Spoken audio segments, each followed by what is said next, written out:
Oh my God. Hello. Good morning. How is everyone today? I'm here. Are you here? Are we here? I think we're here. Together. Let's do it. No worries, Baphomet. Have a good rest of your day. No worries. Good to see you. Hello, everybody coming in. 30 concurrent viewers already. Girl, we just got here. Good to see you all. Oh God, I have so many tabs. So many tabs. Too many tabs. Let me make sure the fucking chats are all visible. I can see all of you. There's nobody in YouTube chat right now. Interesting. Oh, there you are. Okay. Now some of you are in YouTube chat. What's up, Venusian? We got Ursa. There's Charlotte. I'm here for once, working all day but listening. Good to have you here, lurkers. Thank you so much. Hello, Gayfesh. What's up, mama? There's Allium and Corpse Candy here, and Queer. A-Drums. There's Marcella. What is up, y'all? I did 2 hikes this weekend. Girl is outside. Yo. I haven't been doing a lot of outside, although the weather has been quite lovely. I mean, like, some days it's like rainy and it feels pretty good, you know? And other days it is scorching fucking hot. Like, so Friday, I actually got sick in my own place because, like, it's like the building just fucking bakes when the sun is out, like, I think is the main problem. So it was, like 99 degrees or whatever it was, 100 degrees on Friday. And because my house is just not well insulated, and when the sun is hitting it, my air conditioner was struggling to keep it at 80 degrees. And that's the place where the thermostat is. Do any of you have this as well, where the place in your house where the thermostat is like the most temperature controlled location in the house? So it's like, okay, well, it says it's 80 here, but near the windows, etc., it's like much more, whichever extreme it is. Like near the windows it's cold during the winter, or near the windows it's hot during the summer. So yeah, your fucking thermostat is reading 80 degrees, but then in any room of the house that isn't like the hallway that your fucking thermostat is in, because it's always in a hallway, right? It's in the hallway, and it's like always in the middle of the house. So it's like the coolest part of the house in the summer. It's like, yeah, where my office is, which has a window, I am baking alive. And yeah, I actually got like quite sick and had to go like take a cold shower and everything, just sitting in my own apartment. It was not a fun moment. Changing my name to Chimera. Is it Chimera? Chimera? Cool name anyway. Cool spelling. Mama says, weather is shite here in Texas. I've been hiking in the park that's open 24/7 so that I can start before dawn. It's the only thing you can do. It's the only way to do it. Short eye, Chimera. Okay, cool.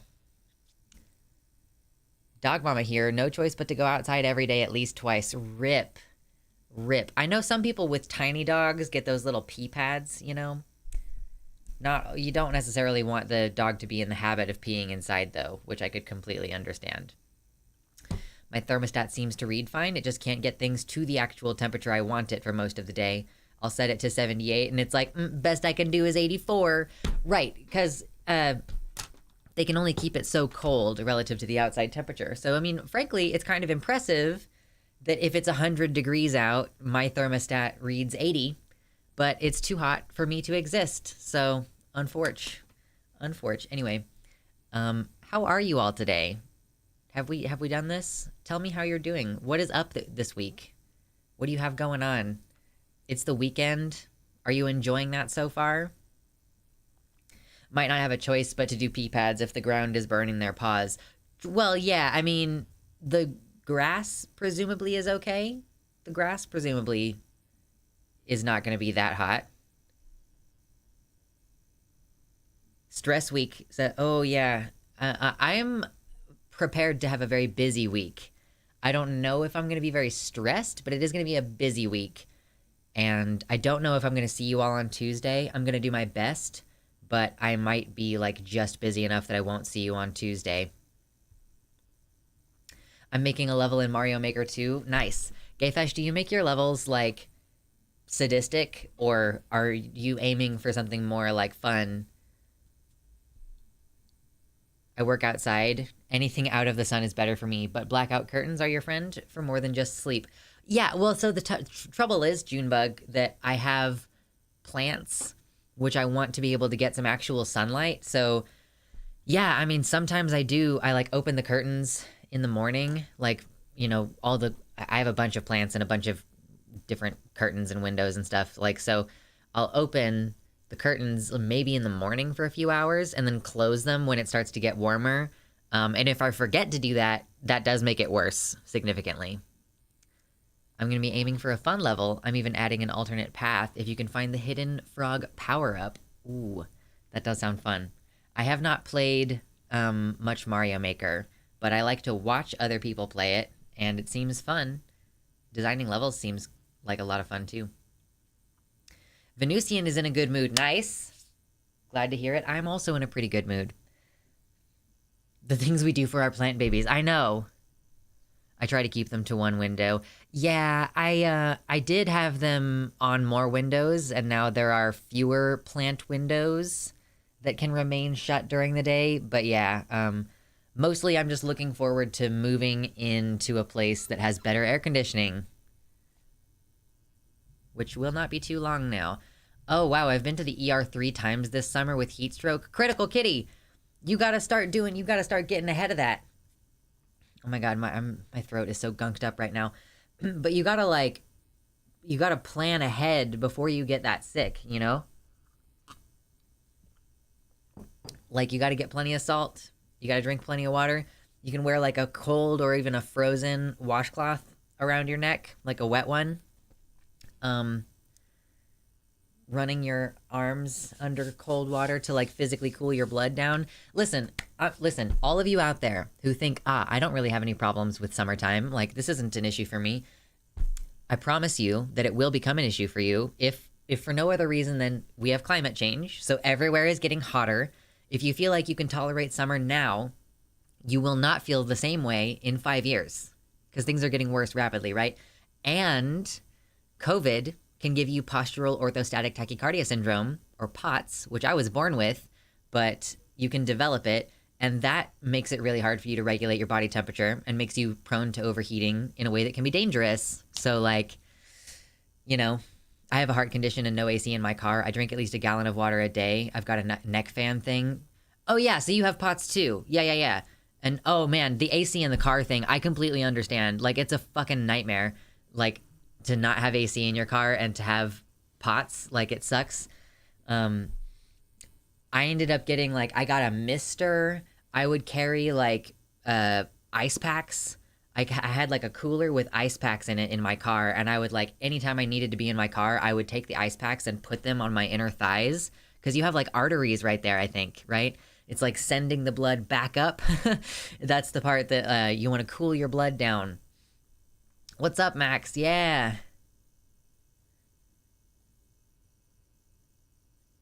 Well, isn't it both? Like, I thought that in the inner thigh, that it's like if you get stabbed there, there's a problematic area because it's like an artery, right? That's what I thought the case was. You got a mister? You got married to stay cool? Marriage be staying cool. Okay, so it's a giant vein. Got it. There's also this bracelet called Ember Wave that cools down your wrist in a certain way. Yeah, and Critical, I will also recommend if you just have ice, like straight up ice out of the freezer that you can eat, you know, like you've made ice for yourself, like having like an ice cube melting in your mouth can help quite a lot as well. Most blood cools through small capillaries. I did not know that. That's an interesting fact. But yeah, I had to pull out a lot of these tricks last week when I was like overheating in my apartment. Lux is absolutely right. Our bodies are fragile and the earth is getting less so. Take care of yourself. Small capillaries close to your skin. Yeah, because I'll also take either an ice cube or an ice pack, and I'll like just put it all over my skin in different places, trying to cool my body down. And like your hair, oh my God, get your hair wet. If you are suffering in the summertime, like I was like touching my head right as I was about to get in the shower when I was finally like, okay, I'm really seriously overheated and I have to get in a cold shower. Like it was so hot on my head. And so I would like put my head under the cold water and it was like shocking. And then I would like get my head out of the water and start doing something else. And then I would start to feel like sick again, and I would touch the top of my head, and it's like hot to my touch almost. Like it was crazy. Yeah, wet hair is the way. And like I honestly think that your hair dries faster like the hotter the air is ambiently, so like be prepared to redo it frequently, you know? It's very serious. It makes me kind of concerned for how well I'm gonna do if, like, I move to Washington and there's no, like, central air conditioning in the place that I live. Like, I'm gonna have to have the office or whatever room in that house, the future house in Washington, whichever room has the best air conditioner unit in the window or whatever, because otherwise it's gonna be a bad time for me. It dries slower in humidity. Oh, okay. What does wet bulb temps mean? What's up, Nutra? Yeah, we're just doing small talk so far. I honestly don't know how serious we're gonna get today. We have like several suggestions from the Discord server for things to talk about today. Like, talking about civility politics is something that we've done a couple times recently that was requested in the server, and, like, you know, along those same lines, like, how to use good rhetoric and be convincing is, I think, something that is, like, worth talking about. But yeah, we haven't really gotten into it yet very seriously. We're only 20 minutes in. What's up, Jade? Made it to a Luxander stream. Nice. Yeah, I just don't want... your name is... yeah, I'm just gonna stop saying it, because the word that you've used is pronounced Neutrois, and so it's, like, weird that you want to... It's, like, Neutroy. I'm like, I literally just can't even read it that way. Yo, there's 46 people here, by the way. If you're enjoying hanging out, please consider hitting the like button. It immediately helps the stream every single time. And if you don't like hanging out, then please hit like before you leave. Still useful. Thank you so much. Wet bulb is a mixture of temperature and humidity where the heat index is so high that the evaporation of sweat won't cool your body. Okay, yeah. So wet bulbs are way up around the country. Is that a good thing? If the wet bulb is higher, or, like, cause, I don't know, it's a bad thing. I guess I just don't understand what exactly it is describing. Does it mean that it happens more easily? When you say it's higher, does that mean that, like, it's actually at a lower temperature and, like, relatively high humidity we reach this, like... Or is it just happening more frequently? What's up, Avi? I'm hyped for this stream, about to clean my whole house. Hell yeah. What if I just call you Troy? Can I just call you Troy? That would be funny to me. Anyway. Yeah, I mean, yes, yeah, Arrow, I get the basic premise. It means that people will not be able to cool off as easily, and thus are more likely to suffer from heat stroke. Sure, yeah.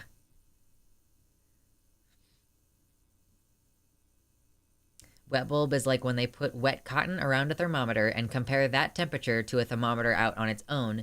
If the wet bulb temp is the same as the normal, it means that the air is at 100% humidity. If it's lower, that means that it's able to evaporate and cool off the bulb. Since human sweat cools via evaporative cooling, it tells us how effective sweat will be at cooling us in a given humidity and temperature. Okay. And then, yeah, with high humidity, it doesn't require as much heat to become deadly, because, yeah, it's like, the higher the humidity, the worse it is for your ability to cool your body off, right? Yo, we're just having, like, some climate change discussion right up at the top of stream, so welcome to the, like, 50 people who are here right now. Taking your shirt off, soaking underwater, the shoulders across the top of the shirt. This will cool you down, and the evaporative cooling will continue without over-chilling initially. Yeah, is it better to be under a cold shower, or is it better to submerge yourself in cold water? Because one thing that I've also noticed when I'm trying to fix my overheating problem is I'll get into a cold shower, and my body wants to, like, shiver. And so I'm like, okay, I know that my shivering is generating heat, but what I'm trying to do is cool off. So I actually can't be in, like, a cold shower. It needs to be like a cool shower, you know, so that I am cooling down, but my body isn't, like, twitching and shivering.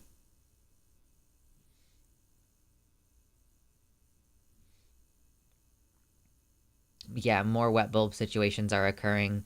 Well, yeah, that's what the maps are. When the maps show, like, you know, in like 15 years, like, the Mississippi and Alabama part of the country is going to be like a zone of you can't really survive outside for longer than, like, 30 minutes or some shit like that before it becomes like a deadly problem. Kansas will be there in, like, 30 years, 40 maybe.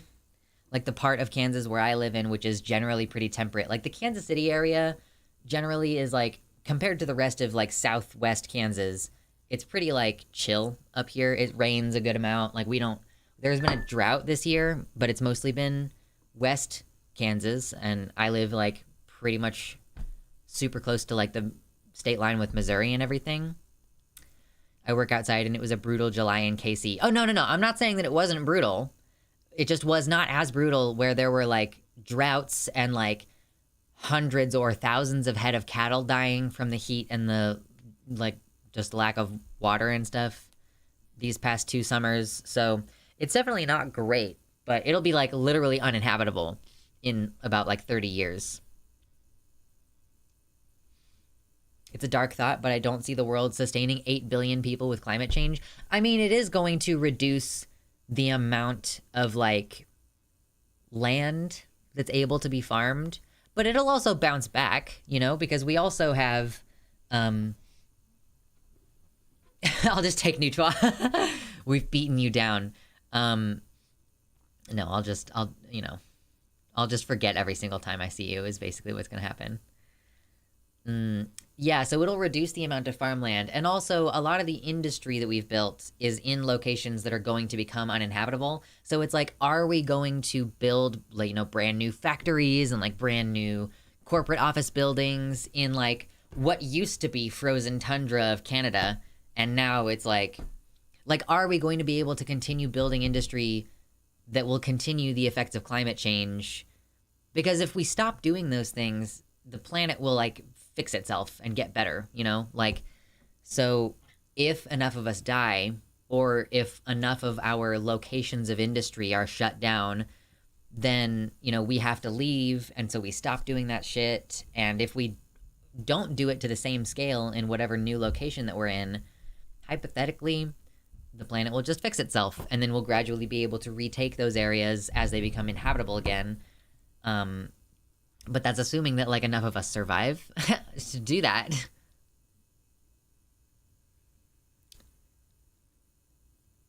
Have you heard about the solar cycles and the grand solar minimum approaching as well? I have not heard about that. Does anybody know? That's like centuries, though. Yeah, no, for sure. Yeah. Settling the forests of Antarctica, exactly.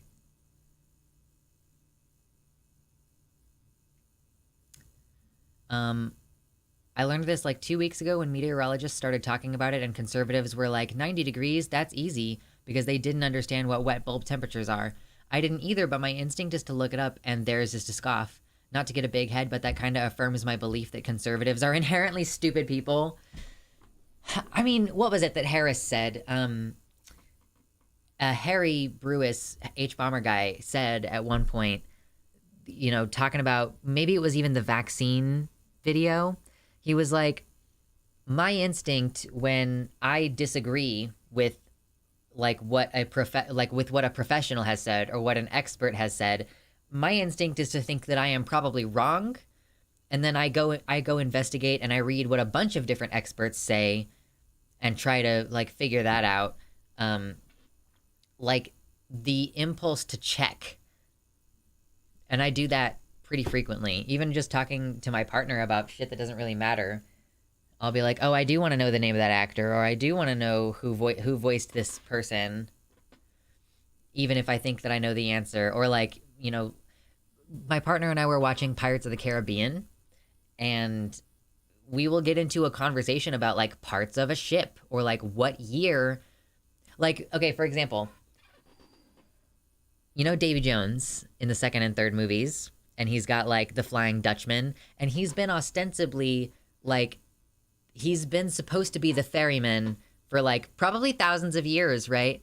He's supposed to have been charged by Calypso to like carry the dead over, the dead who are lost at sea, and like, you know, put their souls to rest or what have you. And like his ship shouldn't be contemporary to the era, because ship styles and like the technology of ships evolved pretty rapidly. So if he was even from 200 years ago, his ship would not be contemporary to the style, you know? And so we will like just randomly start Googling like what were stylistically the popular ships in this year to this year or whatever. And I really enjoy that, and being able to discern information. Like that's one of the things that I'm sort of teaching my siblings is, you know, look up a number of different sources and then try to like come up with a cohesive idea based on like the average of what all these different people are saying, or like looking into which people have studied it the longest, and so like whose opinion should influence you more. There's a study that proved boomers are least likely to admit being wrong. Oh my god. Has there been a psychological study about people's reactions to being wrong? Yeah, I mean, I guess I just like, I do have an initial reaction, but then I think about it a little bit and I work through it and I end up realizing that I was wrong most of the time.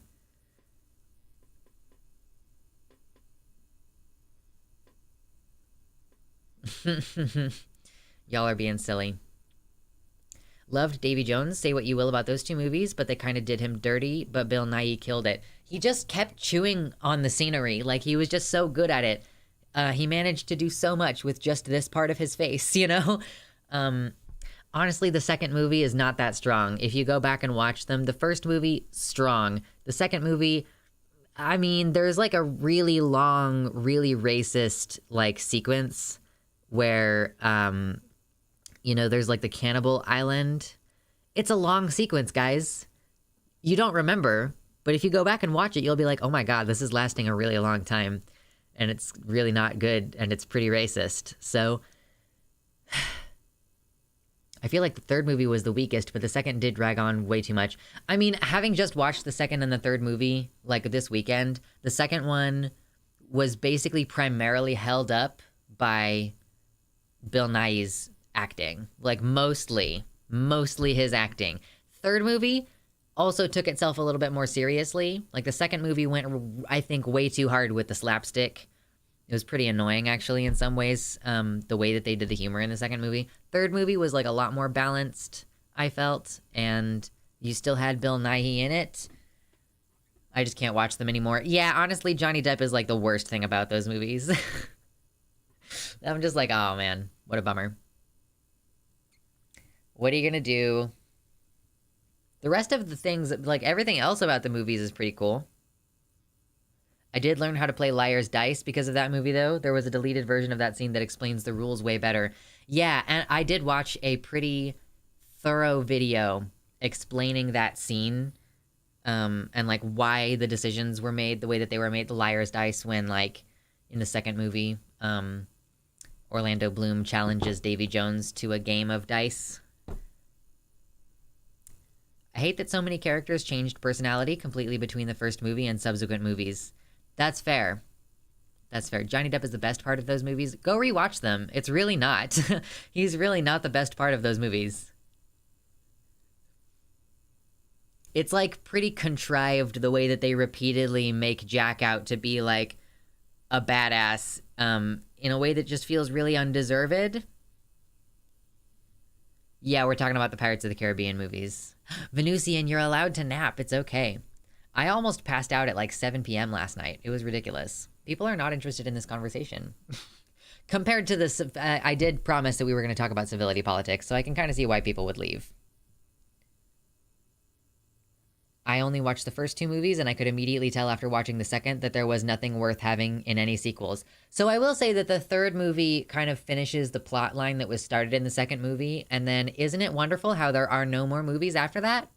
Isn't it great? They wrapped up the whole thing after 3 movies, and the third movie was like pretty strong, especially compared to the second movie, and then they literally never made another Pirates of the Caribbean movie. Right? Isn't that wonderful? Johnny's Jack Sparrow is the only thing that makes those movies fun. Watch them again. There are so many other characters that make that movie fun, that make all the movies fun. Like, Jack Sparrow is not the only levity. I love how in The Good Place, when they go and visit the bad place, there's a theater that is playing nothing but Pirates of the Caribbean 6. Did they really go that far? I knew that there was a 4th one, but I didn't know that there was... Is there literally a 6th one, or is that just like a joke? Because there were actually 5. Yeah. Oh my god. I never watched any of the other ones. I think there's just a 5th. Okay.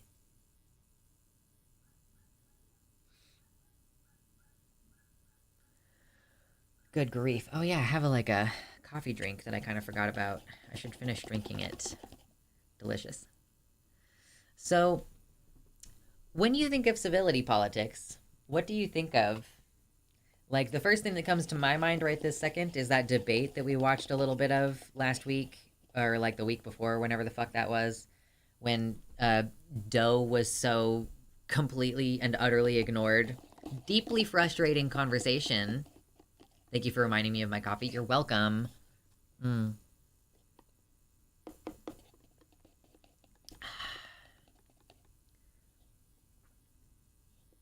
Mm. I'm a Johnny Depp and Keira Knightley enjoyer. I feel like Keira Knightley did pretty well with the role. I don't know that it was written super well. We also watched Star Trek 2009 last night, and that's a funny movie too. I was like, oh, this scene did exposition really well. And then like 20 minutes later, I was like, this scene is doing exposition really badly.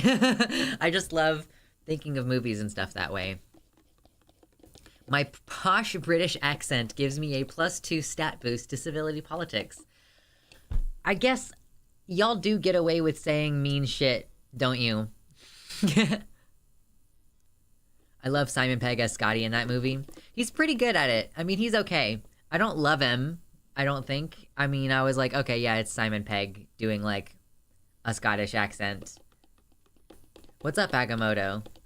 I love the entire cast, TBH. I was like, hey, cool, Zoe Saldana gets to be fucking black in this movie. Isn't that great? Because she's also Gamora in Guardians, where she's green. And she's also Neytiri in Avatar, where she's blue. But so it's cool that in Star Trek she actually gets to be a black person.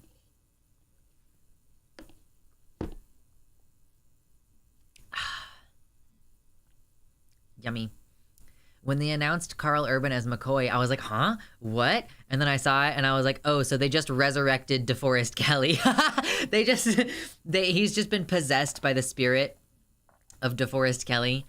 It was honestly so good. And like, listen, Carl Urban has been in fucking everything, dude. Carl Urban was in fucking Lord of the Rings. He's in Thor Ragnarok. You know, he's like underutilized. He was Judge Dredd in the new Dredd movie that came out in like, I want to say 2011. I don't know what year it actually was. I had never heard his real voice until last night. I was like, Dean, where is he from? You know, because he's like, ex-wife took the whole planet in the divorce. And I was like, where are you from? And he's fucking Australian. So many actors that I love are Australian. Jeffrey Rush, who plays Captain Barbossa, is Australian. Like, Chris Hemsworth, all the Hemsworths are Australian. Called it. Yep, you got it. You got it. But he's really good in that role. He's good at it.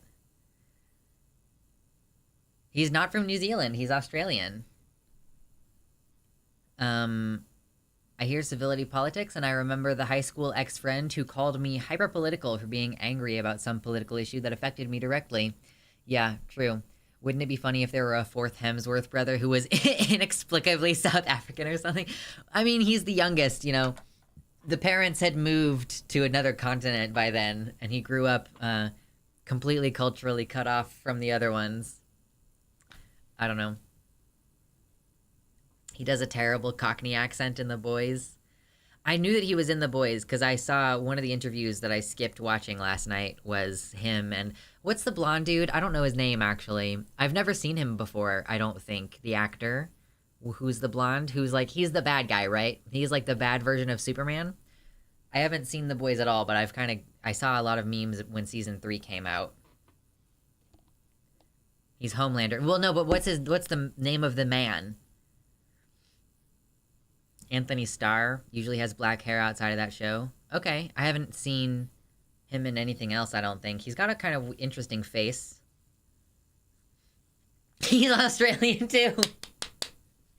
Oh my god, there's so many of y'all. Oh boy. Hey, there's almost 60 people in here. Consider hitting the like button. We've just kind of been shopping the shit about whatever, but we can talk about civility politics and like, I'm also interested in what do people think about like what does it mean to make an effective argument, you know? Because, like, that's one of the questions that I do have about. Oh, no, so Anthony Starr is New Zealand. Gotcha. So they're both from the other hemisphere, but not the same country.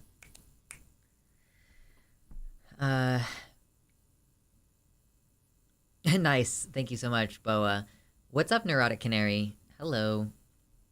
So just kind of generally, I guess and I'm cool with like flowing in and out of this conversation as we go along. Like civility politics, uh, I have like the conversation pretty frequently, I guess, on this channel about like, is violence effective at achieving goals? Like that's kind of one aspect of civility politics. It's not just the way that you speak, it's also the way that you kind of construct arguments generally. I wish that I could breathe through my nose. That would be fucking great.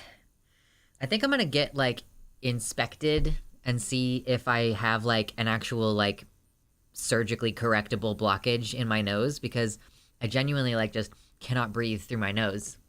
What's up, Mowgli? Hello.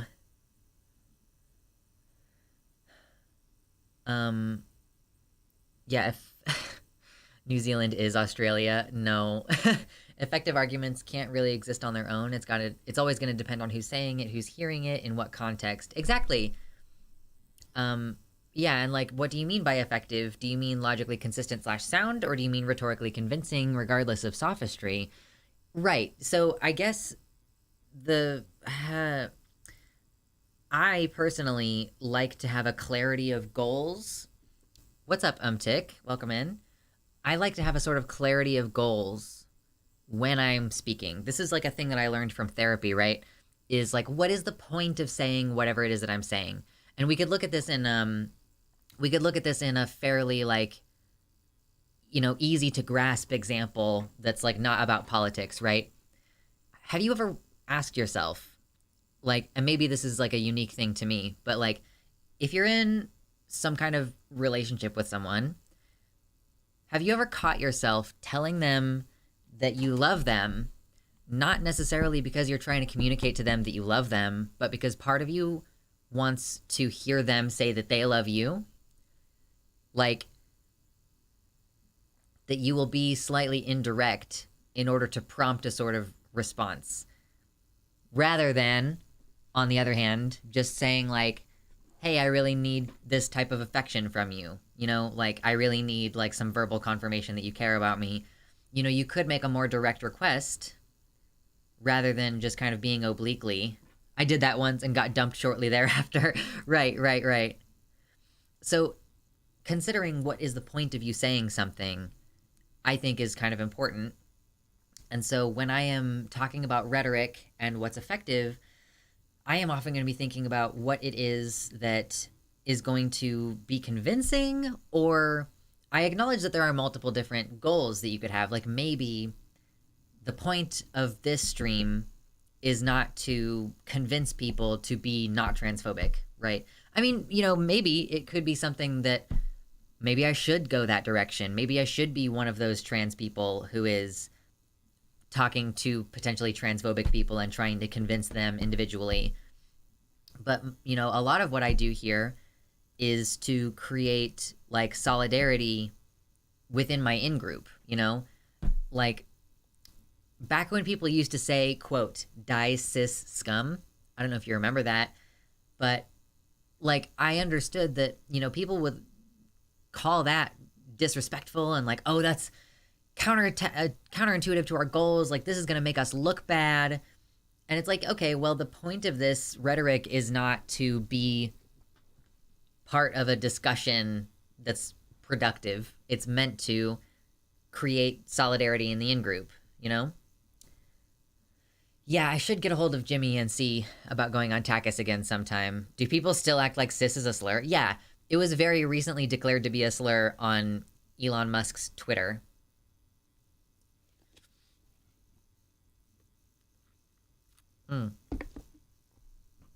Yeah, exactly, Timerini. Looking good to some people isn't a goal that you need to always have. talking to convince people doesn't seem effective in and of itself, the people who need convincing the most won't listen. Well, so Jay, what I've always said, I used to be a hardcore atheist. I mean, I'm an atheist still, but I used to be like kind of a dick about it. You know, one of those. But it always has been the case in my mind that when you're having an argument with someone, particularly in public, the goal isn't necessarily to convince the person that you're speaking to. The goal is to convince people around who are watching. Like maybe someone in the audience has never heard your particular argument, and maybe they aren't even initially convinced by it. Maybe one of the things that you say just kind of like really gets to them and they really start thinking about it and they're bothered by it and they go talk to their pastor and they talk to their wife. And then like they gradually have, you know, cuts and chips on the edges of their worldview until the whole thing is able to change, or until enough things have been chipped away at that like suddenly they look at their set of beliefs and go, oh, this is a different thing than it used to be. Like it was an elephant and now it is a donkey. Like, I don't know. So I am definitely not the kind of person who is against the idea of being convincing rhetorically. Like I do think that that is probably a good goal to have. Or, you know, maybe one of your goals is to demonstrate a flaw in the position opposite to you, or to present a perspective on something that people hadn't even considered, right? People will think, oh my God, these kids, who knows what's going to happen to their brains? Or like, here's an actual thing that I had recently, and I don't know how this is going to turn out. I'm kind of in the middle of a disagreement with somebody, sort of. So I am friends with someone on Facebook who I met at a place in person, you know, where you can't really vet people's political beliefs. We've known this person for a really long time, and they do post like, you know, some like they post about like God and stuff like that, and it's whatever. And I'm like, okay, you probably have like some weird beliefs. And then recently just posted a video about like disagreeing with trans people, or like God doesn't make mistakes, so you're not really a different gender, that kind of thing. And I commented on it like, hey man, I'm just gonna like unfriend you on Facebook. Don't worry, I'm always gonna be nice to your kids when I see them at the place where we know each other from. And then I just was like, peace out. And then he messaged me and was like, oh, I don't really have a problem with this. Like that's not what I meant. Like I don't want to risk our friendship or whatever. And I was like, dude, he said something about the bathroom issue in the middle of that whole thing. And I was like, dude, the thing is, like, you're worried about your kids, like, seeing a trans person in public because it might cause them to ask you some questions that you find difficult to answer. But I literally can't legally use the public bathroom anymore in the state where I live, you know, like, which is that's the state where the place that we know each other is from. So, like, I just don't think people understand. So I think that like conversations like that can be had, and like I don't think this guy paid attention to the news enough to know that my right to use the bathroom, you know, is in jeopardy, or like basically not allowed unless I try really hard to like look like a certain gender in public or whatever. Oh my God, I think I need to like, is it like I just need to find some like really good nasal spray, because it's like I'm like stuffed up, but I'm also so dry, and it's making it so hard to talk because I have to breathe through my mouth.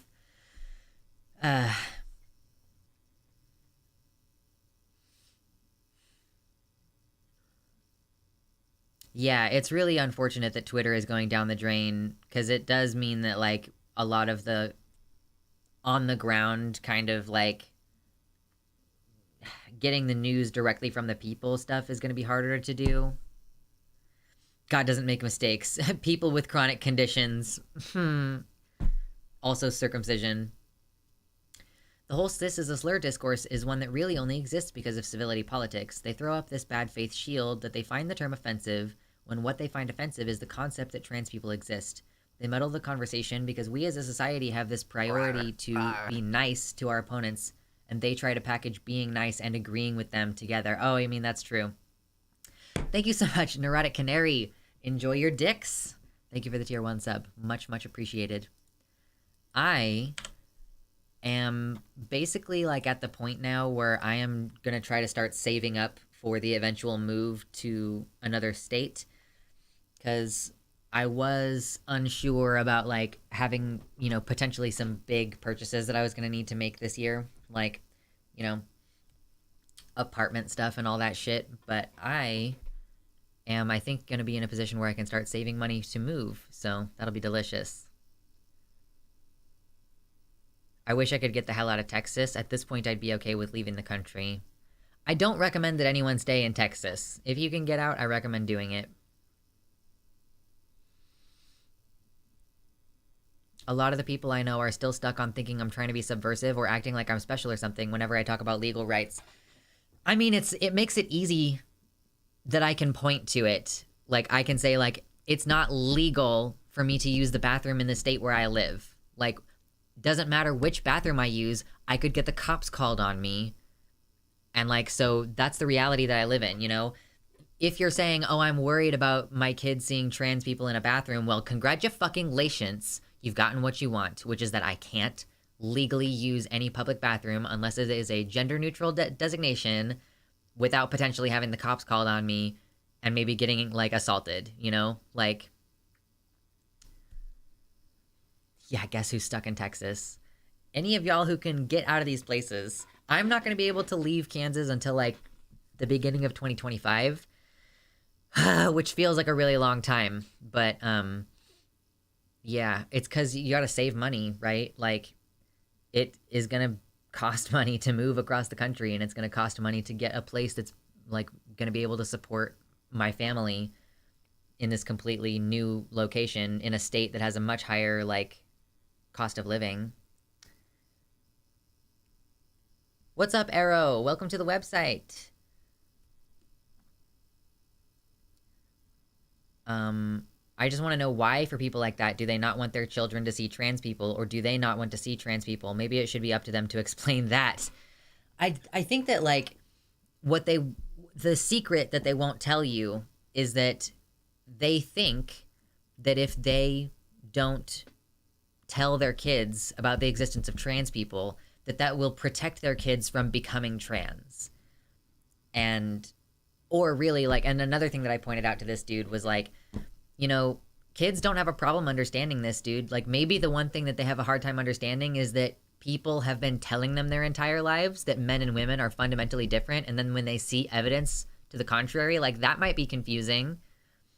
But then in that situation, the problem is you repeatedly telling your children something that is false. Are you going to start a GoFundMe? Probably not, Nikki. Like, I think that I'm going to be able to, I mean, if my channel keeps growing and I keep getting donations during stream and I keep posting videos and getting advertisement revenue, I'm not going to need to start a GoFundMe for this move, I don't think. I should have enough time to be able to, like, save up money. So, you know, donations are always appreciated, all that shit, because you are helping me directly in that way.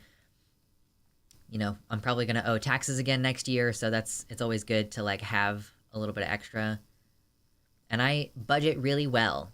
So trust that when you donate to me, I am not spending a shit ton of money on, like, hookers and gambling or whatever. Hookers and blackjack is what I was trying to evoke. I was trying to do Futurama.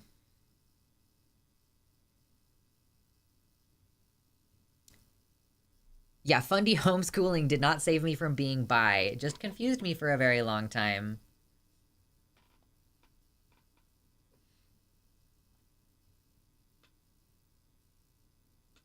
I thought I was on Patreon to get you some fun. Listen, I have an appropriate amount of fun, okay? I occasionally get myself a little coffee that I didn't need for like $5 or $6, you know? Like, occasionally I do things that I shouldn't. But for the most part, I'm very careful with my money.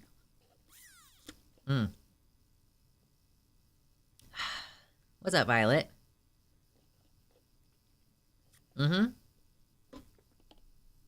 Big spender, yeah.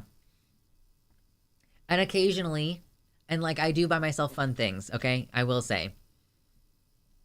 Oh, yeah. Mama said I budget terribly. My money goes to sex toys. That's a business investment. True, when you have an OnlyFans.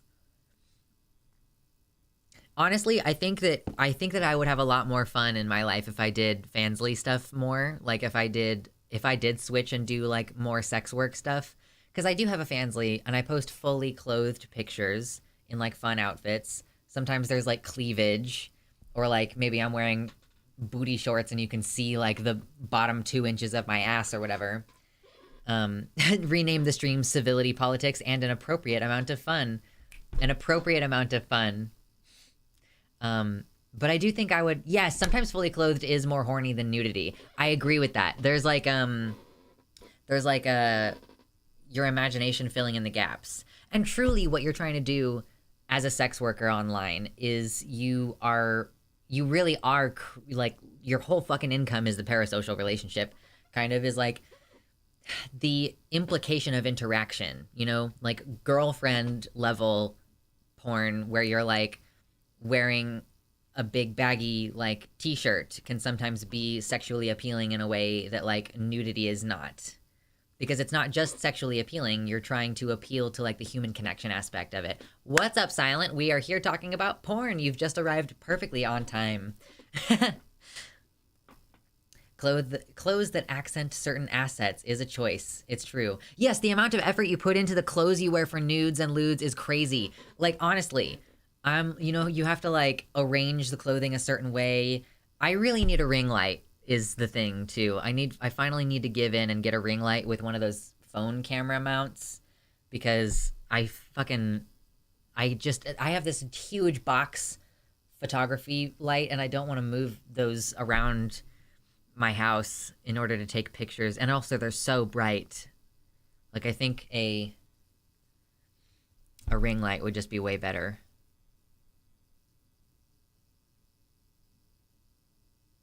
Oh, I appreciate you, Roy. Yeah, I feel pretty supported and solid at this point in my life, which is good.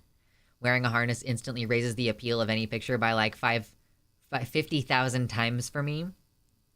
I have a couple harnesses. I really want to get some actual leather ones, because right now the ones that I have are like stretchy. But anyway,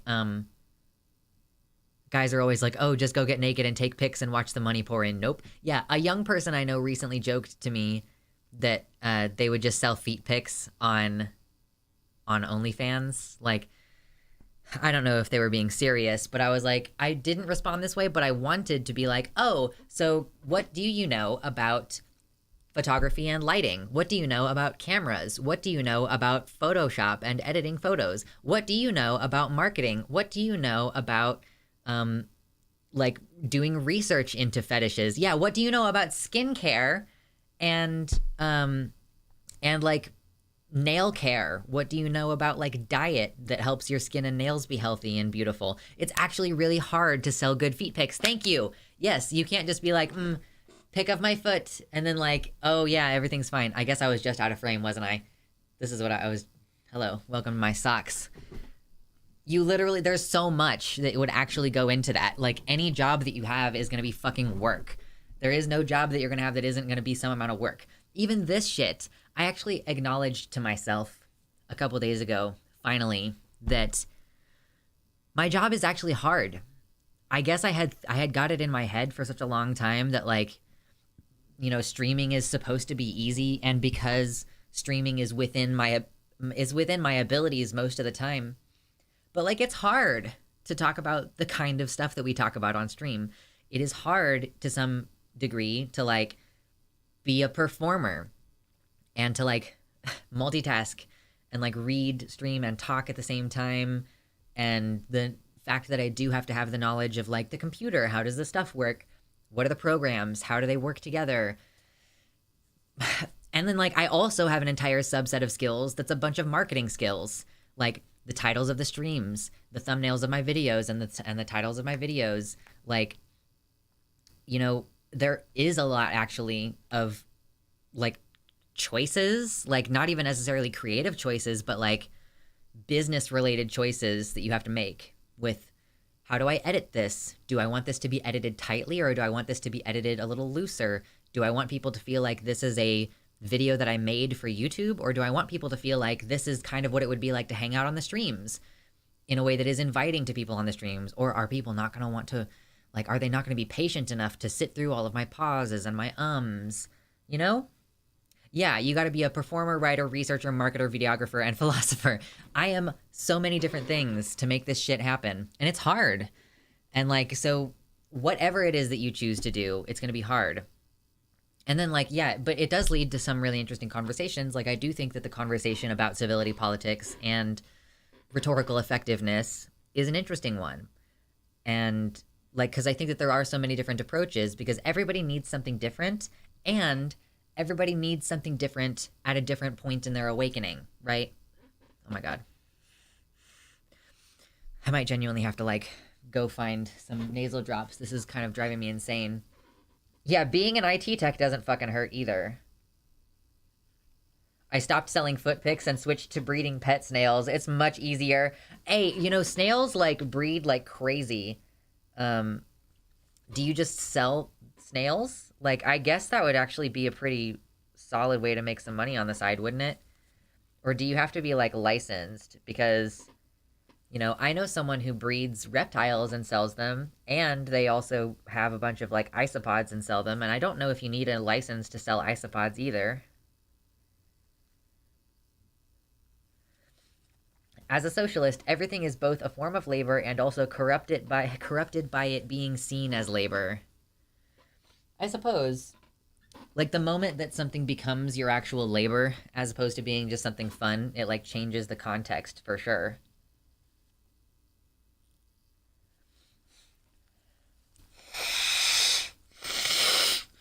Excuse me. I have a very hard to find breed of snails. I sell them for $150 a pair. You just can't sell across state lines. That seems like a fucking... Oh, these mate once a year. Oh, okay. Most snails are much more fecund than that. Okay, I think my nose is maybe starting to get a little bit clearer now. They call me the snail because I'm slimy and like to fuck. True. Jeez.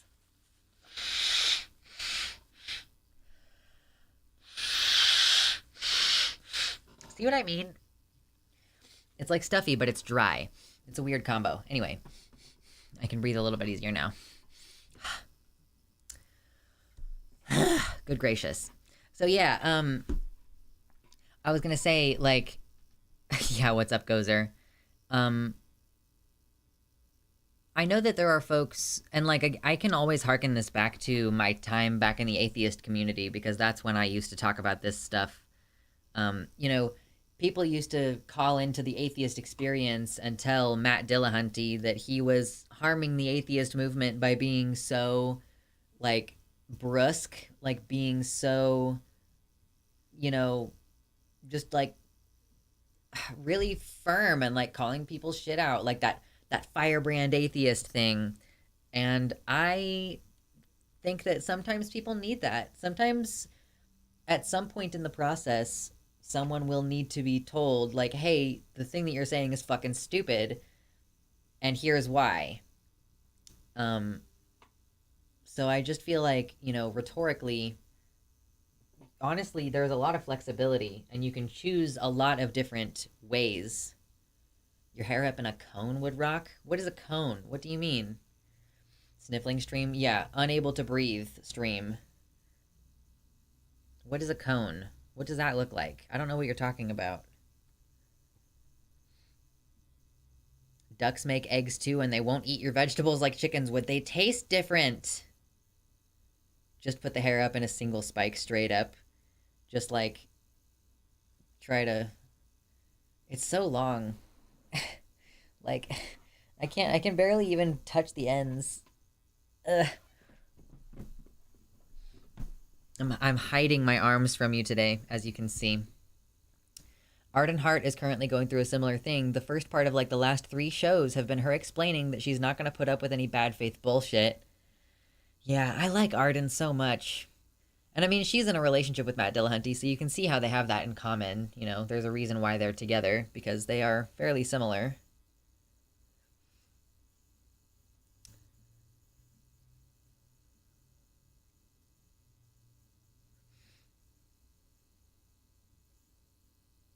Our bassist in the band I was in high school gelled her hair straight up like that. Just one long... Whew. Okay. But I do think that there is a particular issue with civility politics on the left. And, like, I don't know. Okay, what do you all think if I were to say that the civility politics in the left is part of why we have this distinction between BreadTube and the dirtbag leftists? Does that feel like it's anything to someone? Like, I haven't explored this idea very much, but I'm just kind of feeling a vibe right now. BreadTube. Yeah, I mean, like the SJW left, you know what I mean? Like, you've got your, like, Sophie from Mars and, like, the Thought Slimes, like, you know, the apologizing for calling something bananas type people. Some of the dirtbags have coined the term cornbread tube. I don't think so. I think that it was, in fact, the most insufferable of the woke YouTubers who coined the term cornbread tube as a very deliberate reference to the race of those people. Because, you know, black people feel, like, alienated from the left, right? Cornbread tube is a meme. Please don't take it seriously. Tell Soul Bunny that. Tell FD Signifier that it's just a meme and not to take it that seriously.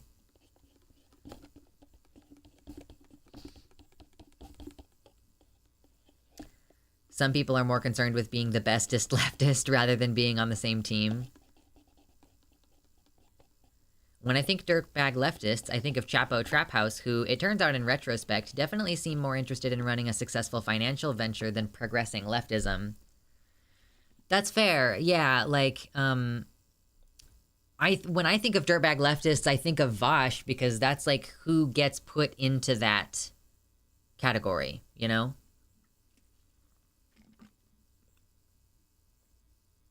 I see other people who aren't black getting associated with cornbread tube, like Noah Sampson and Jesse Gender. Yeah, because it's like Jesse Gender supports people who consider themselves cornbread tube, right? So it's also, like, white leftists who have white guilt and are willing to simp for black people no matter how extreme the shit that they say is, you know?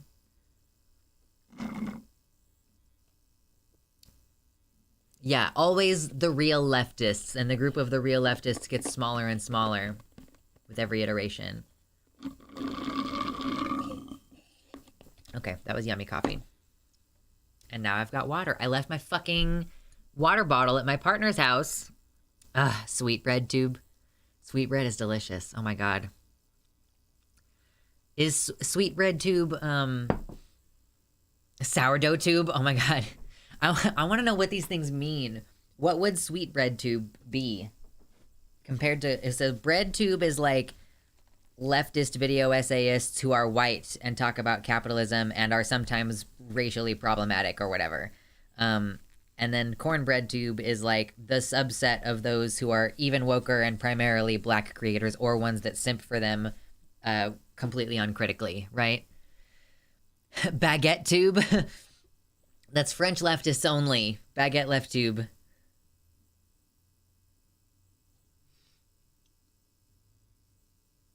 Banana bread tube. Oh my god. I love fucking French accents. They're amazing. I say, despite the fact that I am taking Spanish on Duolingo right now. Yo como manzanas. Yeah, I think that, yes, in the YouTube chat, they're just naming different kinds of bread now. Yeah.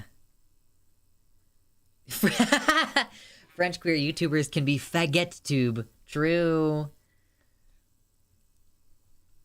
You liked my It almost always reminds me of the chef guy from The Little Mermaid. You know what I mean? The crazy guy who's like chopping shit up and everything. That's a fun movie. I haven't watched that in a long time. Oh gosh. The other thing? I don't know what other thing I did. Leftist is kind of a useless umbrella term anyway. What do progressive socialists, reactionary authcoms, and queer anarchists have to build solidarity around? I mean, like, I guess the class issues are still fairly... You spoke the other language accent? Yo como manzanas. The Spanish? The Spanish? I don't really know. Yo tengo un boleto de Madrid. I know like a couple of Spanish sentences now. Allium says, I don't know if that's how you would actually say that. Tu aimes ma baguette. You like the long bread?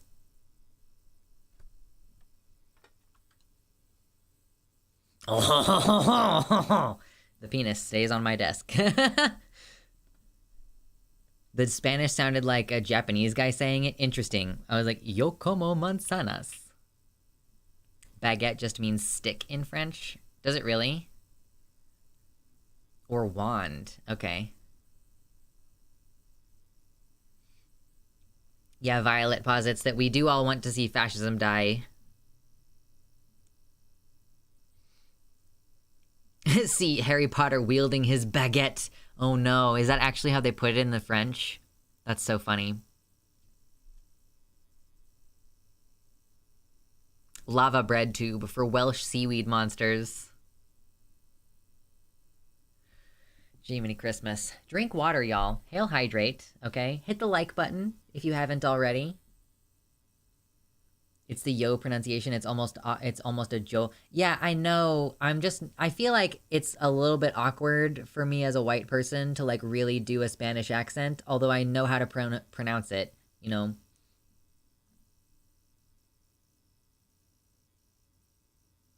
That's the problem. Jingoist army men, pacifist but sus clergy, narcissist industrialist, and petty bourgeoisie quickly unite under the rightist umbrella. Yeah, I mean, I guess it's like pretty easy to rally around like I have money and I want to keep it, right? Or I think I'm going to have money and I want to keep it. At all costs, or I want power and I want to keep it at all costs.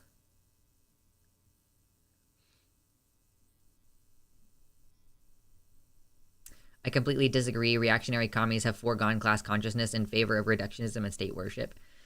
Yeah, I guess I don't really understand leftists who are pro-state at this point.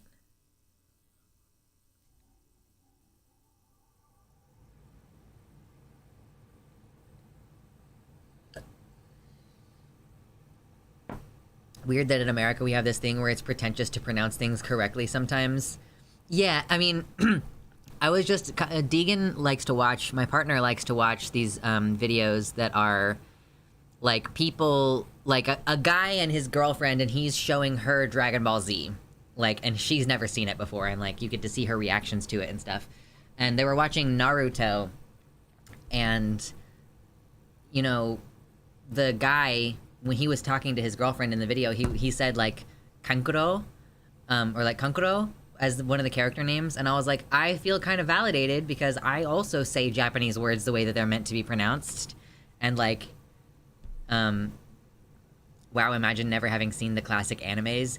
I mean, frankly, she kind of seems like a sheltered white girl kind of moment, so it's like, girls in general are not as incentivized to watch anime, and she's like, they're close to my age. I think they're like 25, so I could see her having not grown up in an environment where like girls watch anime. And those are also very boy anime, okay?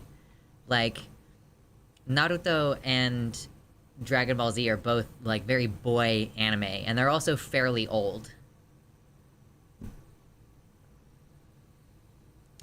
I feel like my boyfriend thinks he's better than me because he says creek and dinner, but I say crick and supper. I mean, there is a little bit of a superiority against Southern accents thing, isn't there?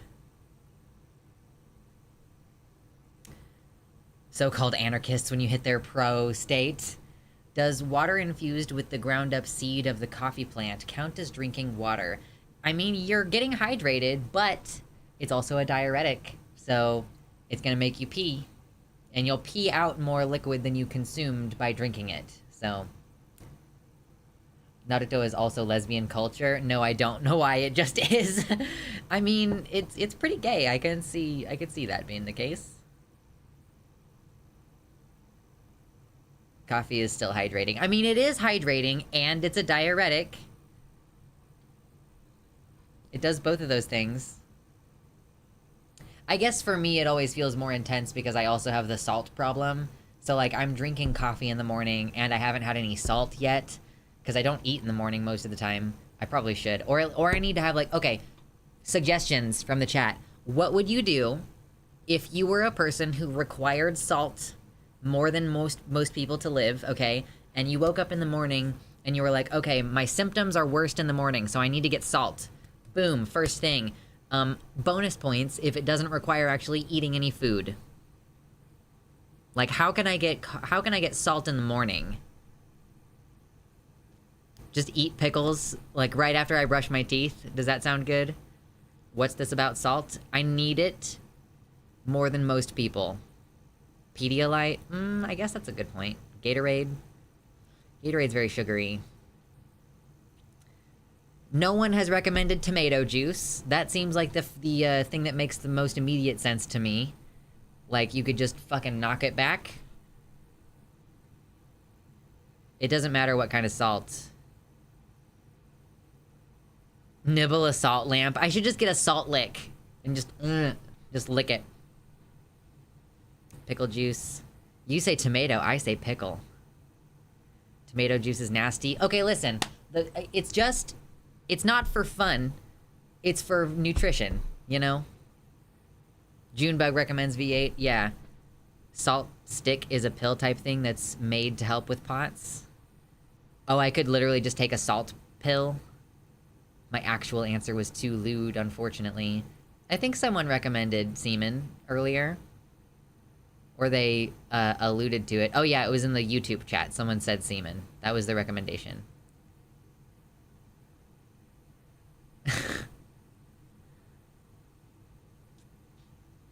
Tomato juice is okay. Need a bit more salt than that, though, I think.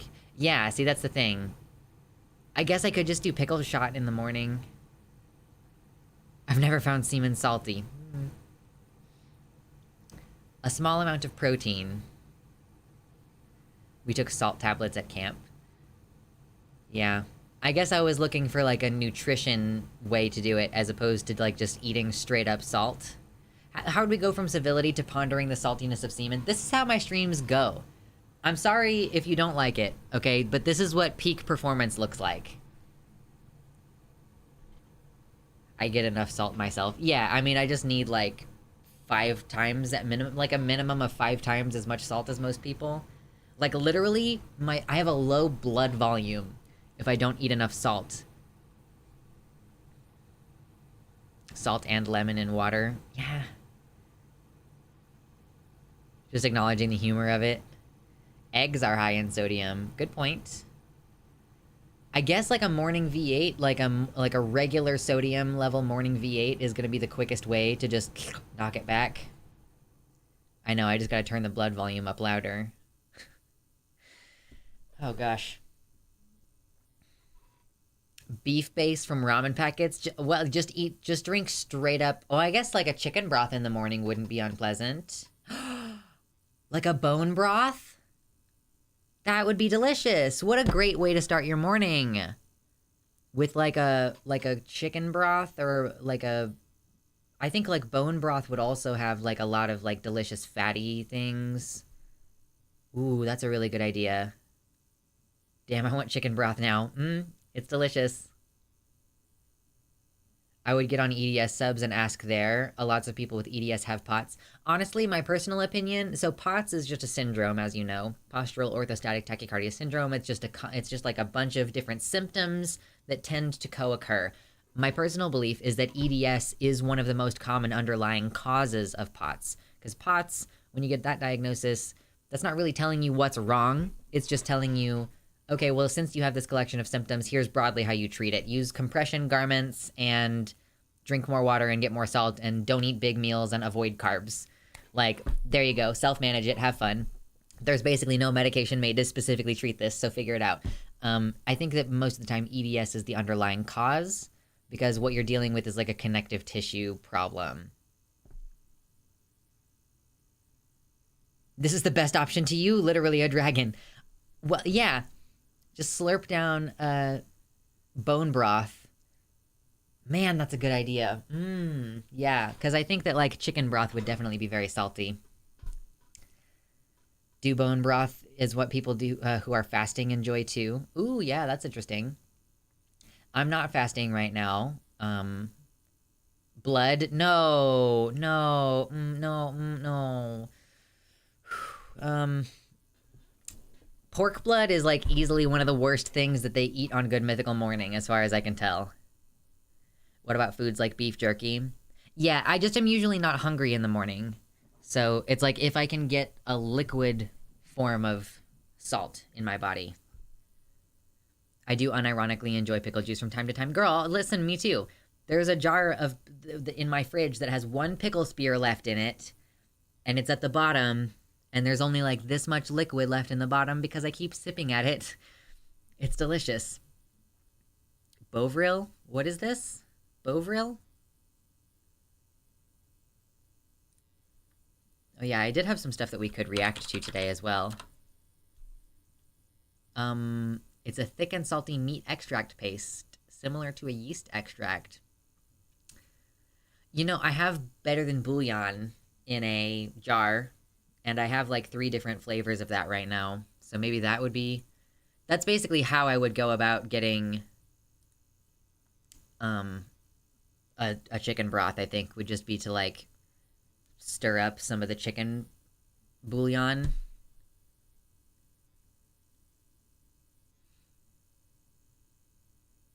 So it's like SIDS. It just describes a phenomenon, but not a specific thing. Yeah, exactly, Irked.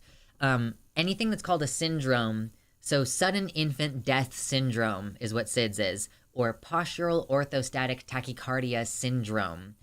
I think fibromyalgia is also considered a syndrome because it's basically just a bunch of different symptoms that tend to all occur at the same time. So because someone in the past noticed that you have all these different symptoms, they call that... Oh, or irritable bowel syndrome. That's another one. Oh, you have all these symptoms of like weird digestion and all this. But that does not help you. It like maybe will tell you how you can change your lifestyle in order to manage the syndrome. But basically, because it doesn't actually address your underlying cause, it doesn't offer any solutions for a cure or anything. Cheeses are usually high in sodium too. Cottage cheese if you do dairy. Ooh, that's a good point. Well, hello there, kitty. Sorry for being late. Had to do some morning work. One hard thing for me is I naturally have low blood sugar and my body doesn't store fat properly. So being on Spiro makes it hard to get my salts right. So I just drink so much water to keep my limbs feeling less heavy. Yeah, just pickle juice, you know? Almost nobody understands how a syndrome works. Critical, I think most people don't know how a lot of medical diagnoses work, right? Hey, if you're just coming in, hit the like button really quick. And if you are not going to stick around, also hit the like button because we appreciate it. It always helps the stream. Yeah, I never knew that about the word syndrome. Bovril is an H-bomb reference, I think, but it is an actual thing. Bovril, look at this. It's a thick and salty meat extract paste developed in the 1870s. It is sold as a distinctive bulbous jar and as cubes and granules. So it is some kind of UK beef protein bullshit. Like it's a beef protein paste, I think. Meat extract. Silent, you don't like pickles? What about pickled jalapenos? Oh my god, that sounds yummy. I just made my own mouthwater. Bovril is also made into a drink. It's Nutella for meat. Delicious. Pickled ghost pepper on burgers. Listen, oh my god, don't even get me started. I fucking love ghost pepper so much. I've never enjoyed anything pickled. Oh, okay. Fair enough. You know, not everybody likes vinegar. It's definitely pretty off-putting. There's like 2 different ways of pickling stuff, though. There's like a sweet pickling process, which I don't like. And then there's like a tangy pickling process, you know? Everyone's craving pickles. I could make it worse for you. Do you want me to make it worse for you?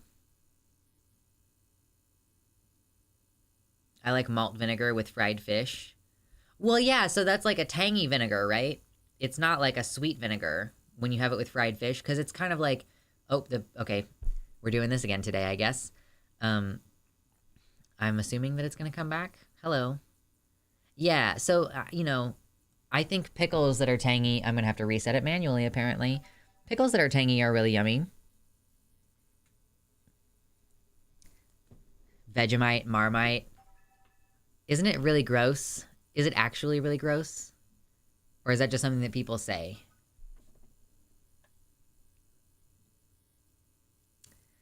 Please don't. Someone already made me crave noodles this morning and now I'm craving pickles. Okay, I won't make it worse. $5 and I won't make it worse. No, I'm just kidding. I'm kidding. I was just gonna go grab my pickle jar out of the fridge and, like, drink it. Pickles have an awful variety of sour that turns my stomach. Oh, that's fair enough. I think that's fair. I really am a big fan of Claussen brand pickles, which don't have as much of a sourness, but, like, yeah. It literally does depend on, like, the brand. Just $5 and I won't go get pickles. Trans girls on Spiro, no. I love pickles. It's so funny how much I have in common with you fucking weirdos. Like, how do I have so many trans women in my audience and so many trans women in my circles? I don't really know how this happened. Why do I not have any trans men in my community? But okay. I know that yes, there are some, okay? It's not just you all. Like, some trans men in the community, some non-binaries in the community. But, like, I have so much in common with you fucking weirdos. Opposites attract. Well, I guess. But you all know each other. Like, a lot of these, you all trans femmes, you all know each other. Okay, we've got a couple trans mask NBs in the YouTube chat. All right. I appreciate you. I know you exist. There's just not as many of you. Marmite is fine. Lowers blood sugar, reduces the glycemic index of meals. Vinegar does. Oh, nice. Delicious. So, Silent was sending me some links before chat started about this crypto guy. And I was kind of thinking about watching this video from Legal so that we could learn how much of a travesty this crypto guy is. But I don't really want to make a segment out of it. I just kind of want to meme and react to it because I don't know anything about it, mostly. And I think that it would be funny. There's another trans mask here. Kings out here. All right. I guess all the trans men and trans masks, like, congregate in the YouTube chat. They just hang out over there in the YouTube chat. It's true, I know most of the T4T community in my city. Yesterday I learned someone I'm currently going out with was friends with someone I knew who moved away a year ago. Feels like another extension of trans mask invisibility, maybe? Yeah, I don't know. Because I have always felt like it's just hard for me to get to know other trans men. Like, that I guess I've always felt like I might watch other trans men's videos, but when it came to, like, who was actively interacting with my content and, like, with me on Twitter and stuff, I always have felt like trans girls represent a bigger part of that. And, like, I more easily become friends with trans girls. I'm not sure what it is. I think, like, it is partially because trans masks, like, go stealth after a while, maybe. Or, yeah, maybe trans girls are just more online than trans men.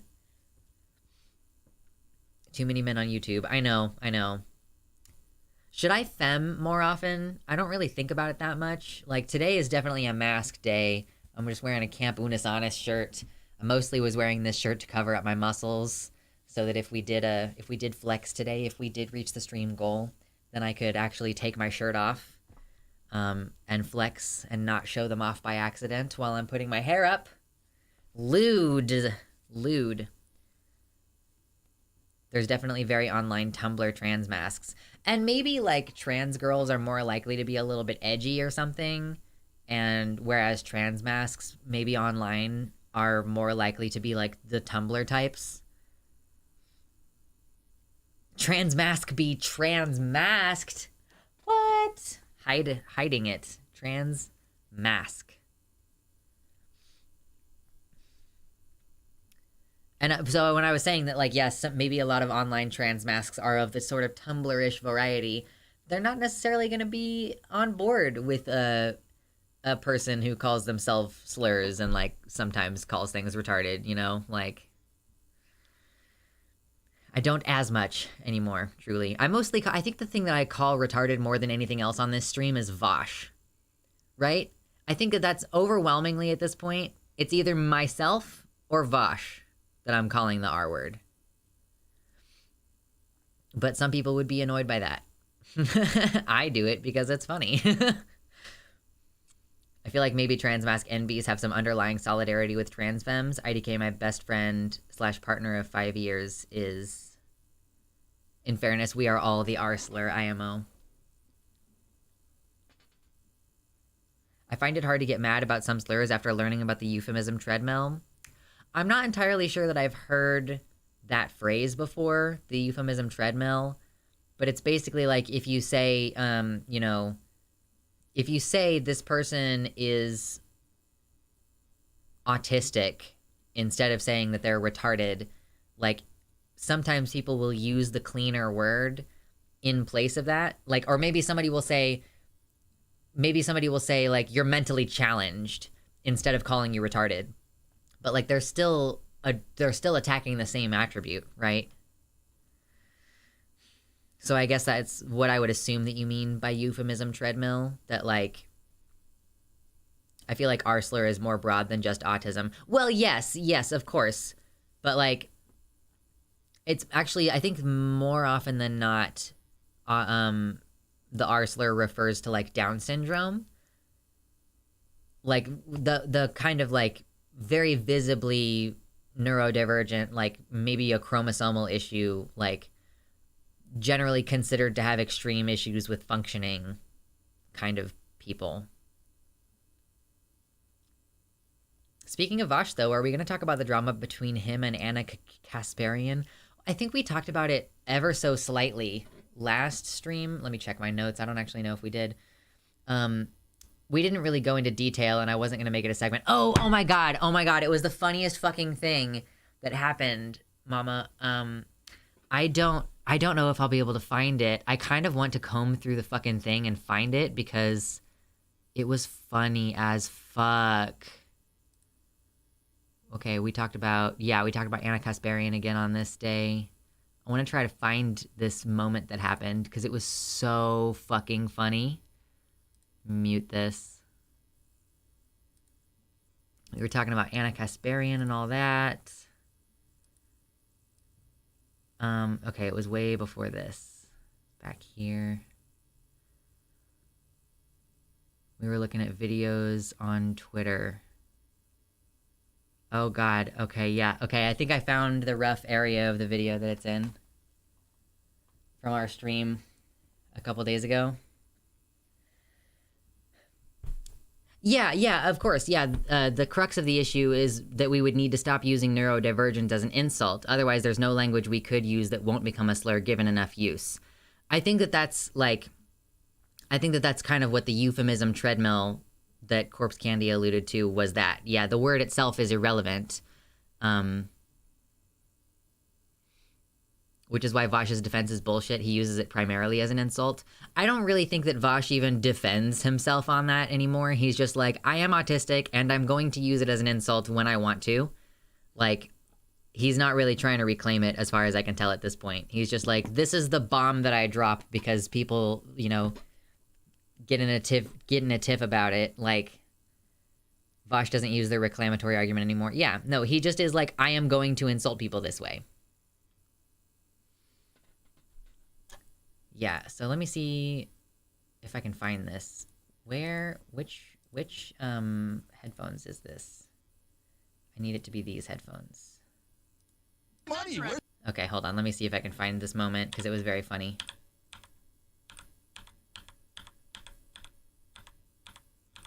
I gotta find me laughing a lot, and then I will know. Because I stopped and I laughed for a long time. Please. How many more times do I need to skip forward? When was it? Okay, what is this? This is gender affirming care something or other, so it was actually before that. Man. Okay, this is it. Okay, I found it. Hold on, let me take it back a little bit now.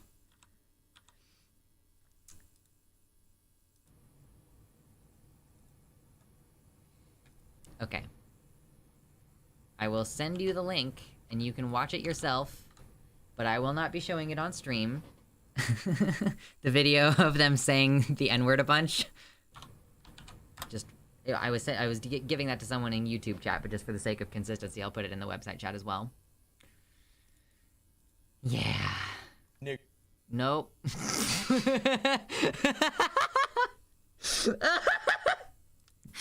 That was a pretty funny moment. It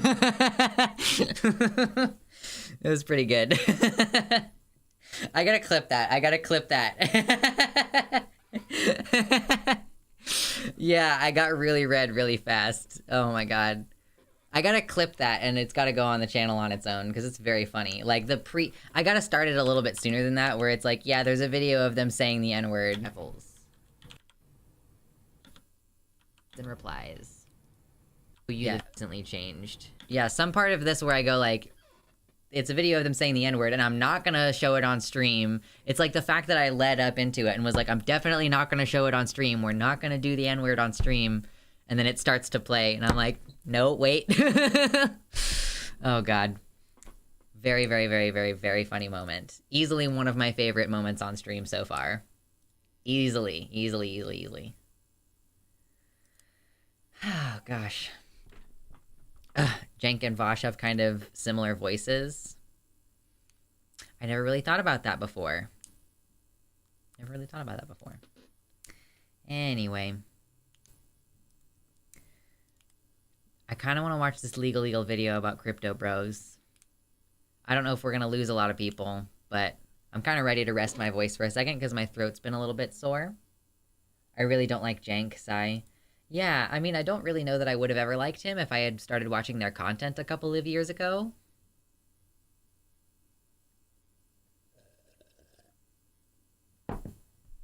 How to know you have too much free time. You are playing Pokemon in World of Warcraft. True. Just over here gaming and vibing? Alright. Let's have Legal tell us what this shit is all about, shall we? How about... Nope, that's not the right one. That's not gonna do it. Is this one?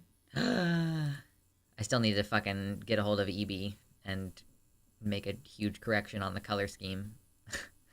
There's been recent developments on Sam Bankman-Fried, so a refresher is a good idea. Yeah, I mean, I don't know that I've ever talked about this guy on stream before, but, I mean, I do think it's kind of, like, fun to meme about, and I also really like Legal, so I could see it being amusing to talk about.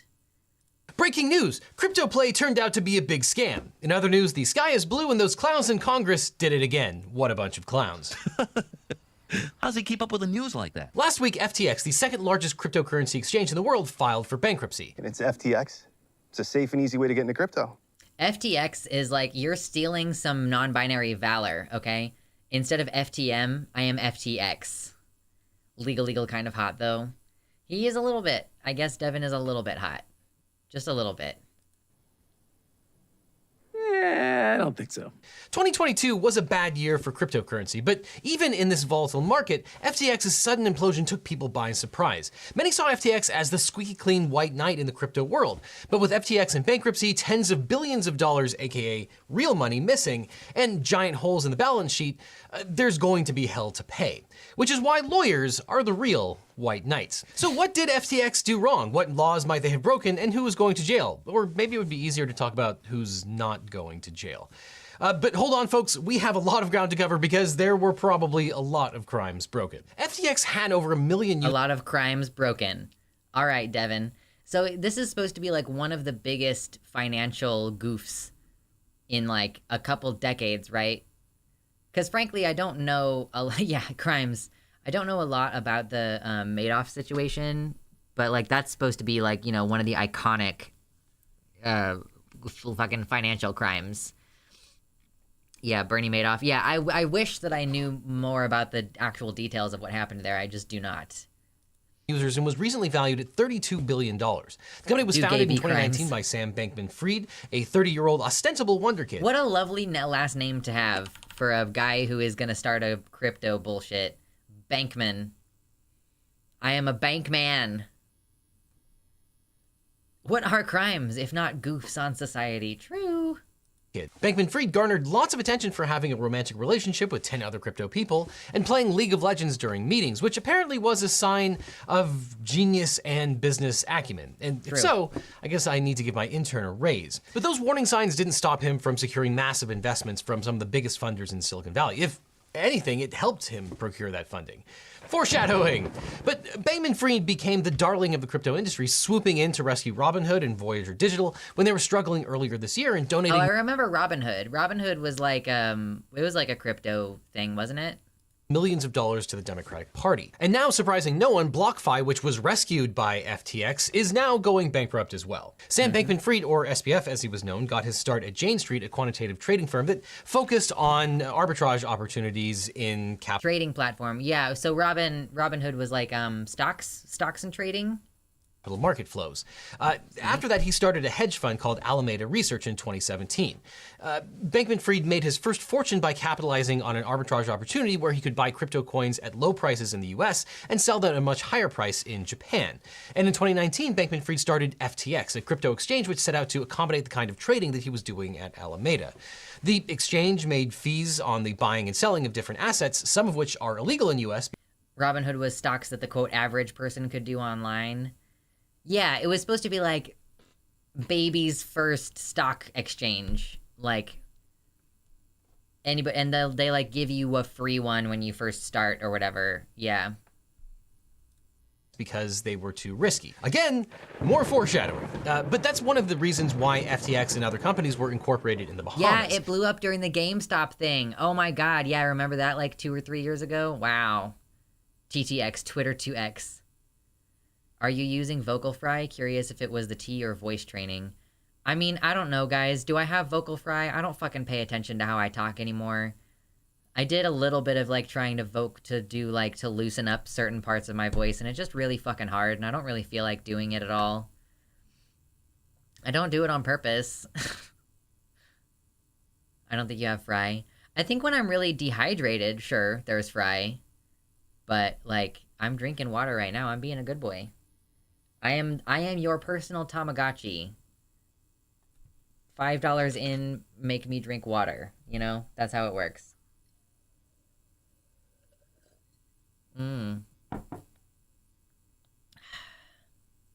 Wellington, welcome in. Good to see you. A little bit rarely. Okay, fair enough. Yeah, chug, chug, chug, chug. Captain Cougar, I can't flex. I'm so sorry. We are probably not going to get to the donations of flexing today, which is all right. It does happen. And FTX and Alameda also spawned a host of sister companies that are involved in the bankruptcy. Now, FTX became the second or third largest crypto— Bro, I wish I had a tail right now. I'm a good boy. It's me. I'm a good boy. Absolutely.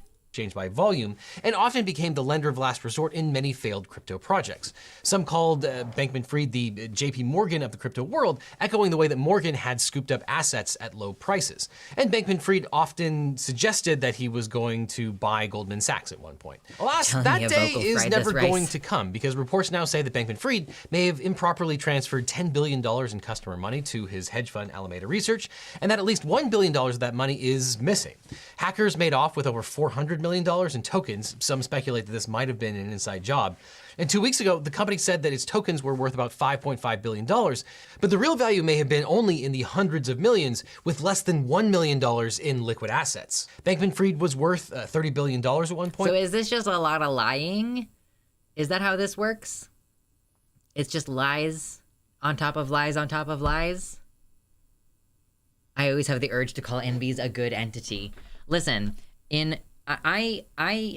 God, it's like a gender neutral / gender fluid problem that I have. I don't know what it is.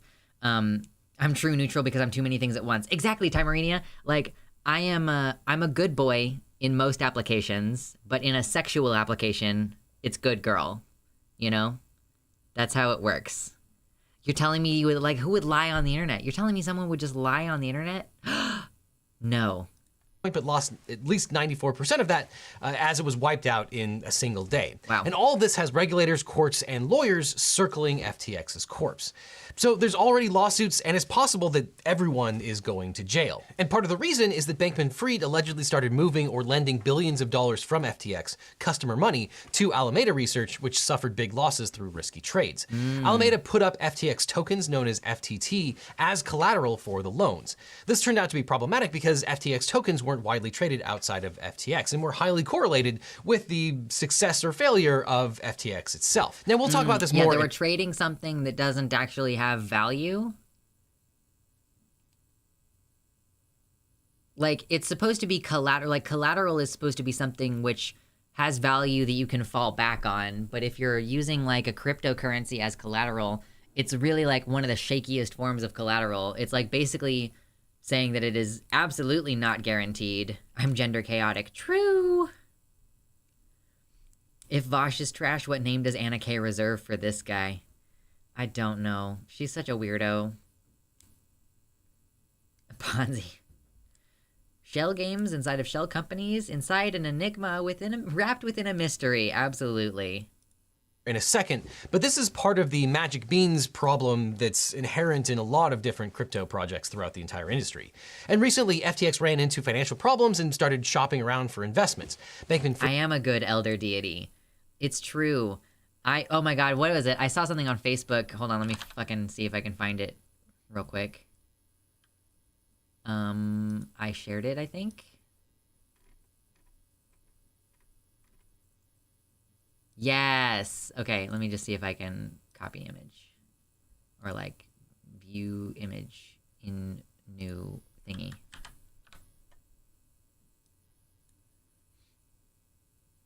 Yeah. R.I.P. to everyone killed by the gods for their hubris, but I'm different and better. Maybe even better than the gods. I was like, me. I'm just built different.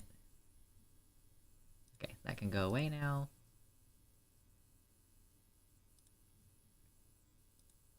So how is your brother Cthulhu doing? Okay, Cthulhu is like a near distant cousin. One of my favorite tweets of all time. Truly. Alameda. Why is he saying it wrong? I don't know. Probably he's only ever read it and hasn't ever heard it pronounced that way. I don't know. Something. Fried sent investors a term sheet that was a complete mess. According to investors who reviewed the pitch, quote, it contained hastily arranged balance sheets, mostly in unformatted Excel spreadsheets that were replete with unformatted typos and unnamed pages like sheet number 3.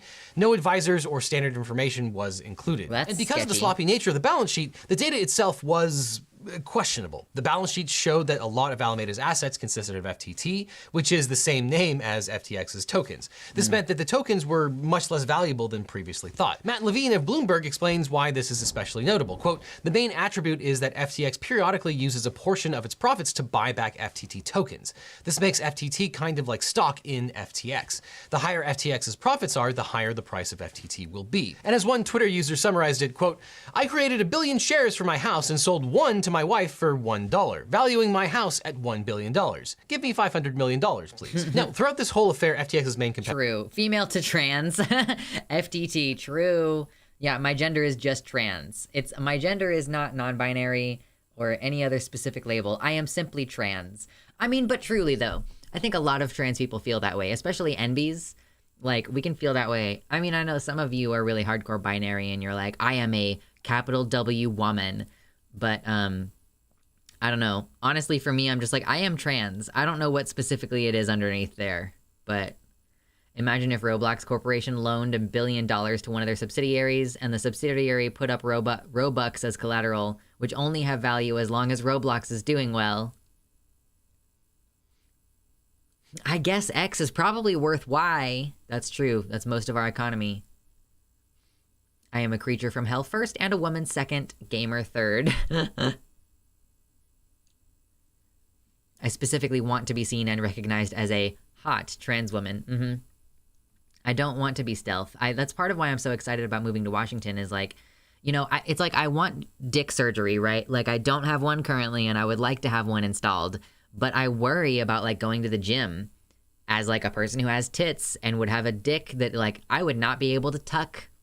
Okay? It doesn't work that way when you have a surgically implanted penis. You cannot tuck it away. So it's like, yeah, I hope that by the time I am able to get dick surgery, that I live in a place where I can be in public and not worry about like being hate crimed because someone can see that I have a penis. Did you just hear what I said about going to the gym? Did you hear me say going to the gym? I'm not going to wear a binder at the gym, all right? You silly goose.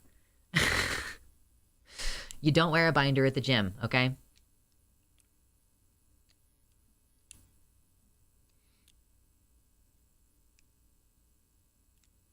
I like my new neighbor downstairs, but he's over 50 with brainitis, so the other day I told him that me and Sweetie are boyfriends. I wear full fatigues at the gym. But that's not the same. Like full fatigues, that means like military gear, right? That means like your pack and your heavy backpack and shit, right? It's not the same as like a compression garment that's like squeezing your chest and like restricting your breathing. You know, as much as we all like to say that binding is okay for you, you know, like it's just the BDU. I don't know what BDU is.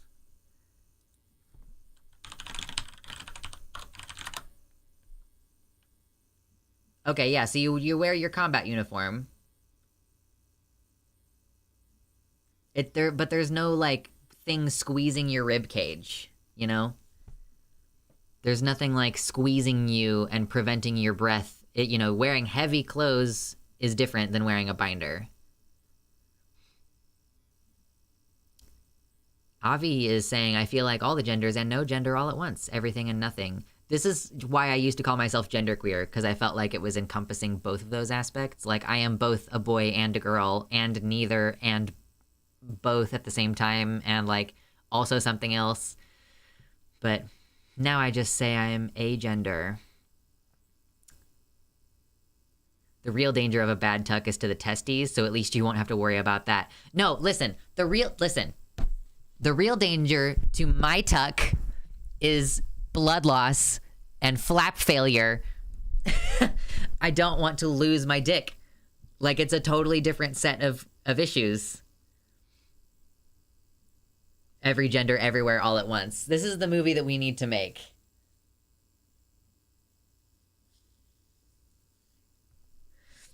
Ugh. Baggy shorts, though, IDK. I mean, it's still gonna be flopping around a little bit, but by the time I have a fucking dick, I'm gonna live in Washington, so I'm not gonna have to worry about it as much, presumably. There's enough of you people up there that I should be okay.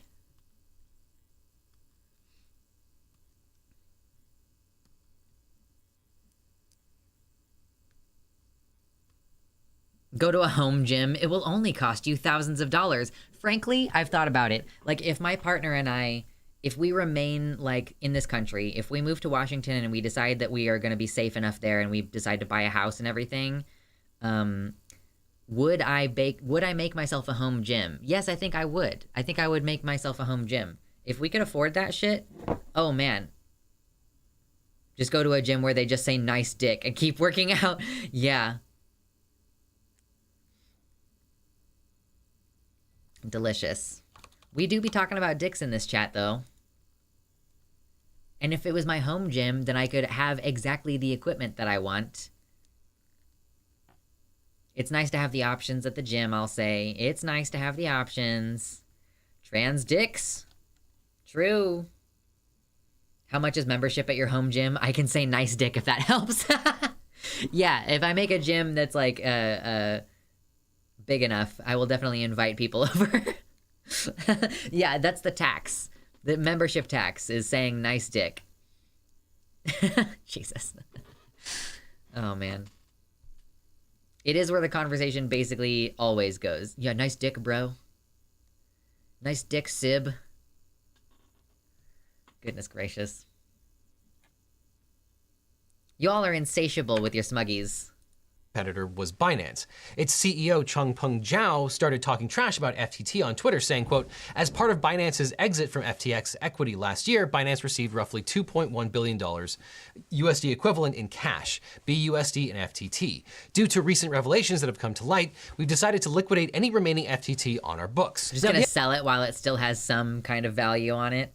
I'm just insatiable in general. Listen, okay, for the first time in basically ever, okay, my partner and I are in like the best place we've ever been in our relationship. And, you know, historically it's been like I am the hypersexual one and he's kind of like gray ace. So he's just not really there for it most of the time. But he has recently decided that it is fun to see if it's possible to reach my point of I can't do this anymore. Like, so that's just a fun new thing that happens in my life sometimes. Neat. I'll tell you nice dick if you return me with a nice tits. Absolutely. I love like having all of the like all of these trans girls and like they show off pictures of their bodies and like it kind of makes me want to go like, hey, titties, like, because I'm like, yeah, you did it. You made them. But I don't want to like flirt with you. I just want to acknowledge your titties. Like, hey, you did it. High five. Turning sex into a competition. It's not really exactly turning sex into a competition. It's more like he's just like, well, you've always been so insatiable. Is there such a thing as, you know, you reaching your point where you're like, I don't want this anymore, you know? So that's fun. Yeah, turning sex into a competition with himself. Is there a limit? Yeah. We're trying to find the limit, I think, I guess. It's like he's decided that this is fun. So that's, yay, I guess. That's such a mood, just wanting to compliment trans bodies without flirting. Yeah, like, I'm generally not gonna compliment a girl's girl dick, you know? Like, I'm not gonna compliment your girl dick because that's a different thing. But like, nice ass. You grew that, you know? I know we're moods on Blue Sky. I would be very happy if you dropped compliments on my posts. Okay, it's just like, is it weird for me to see the naked bodies of my viewers who are on who are on Blue Sky mutuals with me, giving you a pass to give me affirmations because you're way over the testosterone limit on that? True. Yeah, I guess fair enough. I am way over the testosterone limit to be within the dating pool of a lesbian. I'm still under an A on my titties. Just over 2 years HRT might hit a real A in the end.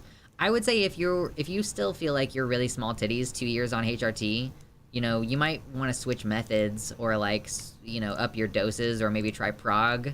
Because I feel like after 2 years you would have had more growth than that if you were in the like target levels. We aren't mutuals on Blue Sky.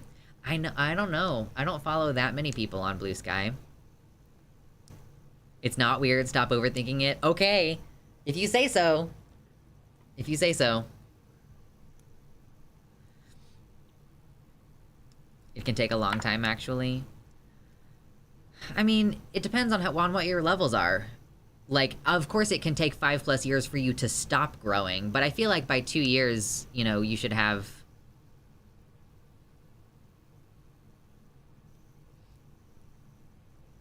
Yeah. Precious, I'm just being trans-friendly. Telling you about your, you know, and I see people, you know, I'll go to like the Renaissance Festival or something like that, and I'll see someone, there was this one guy a year or two ago that I saw out there, or a non-binary person, whatever, but they were wearing like a Greek style shirt where like it clasped at the shoulder and then it came across their chest, and so this part of their chest was bare and you could see their scars.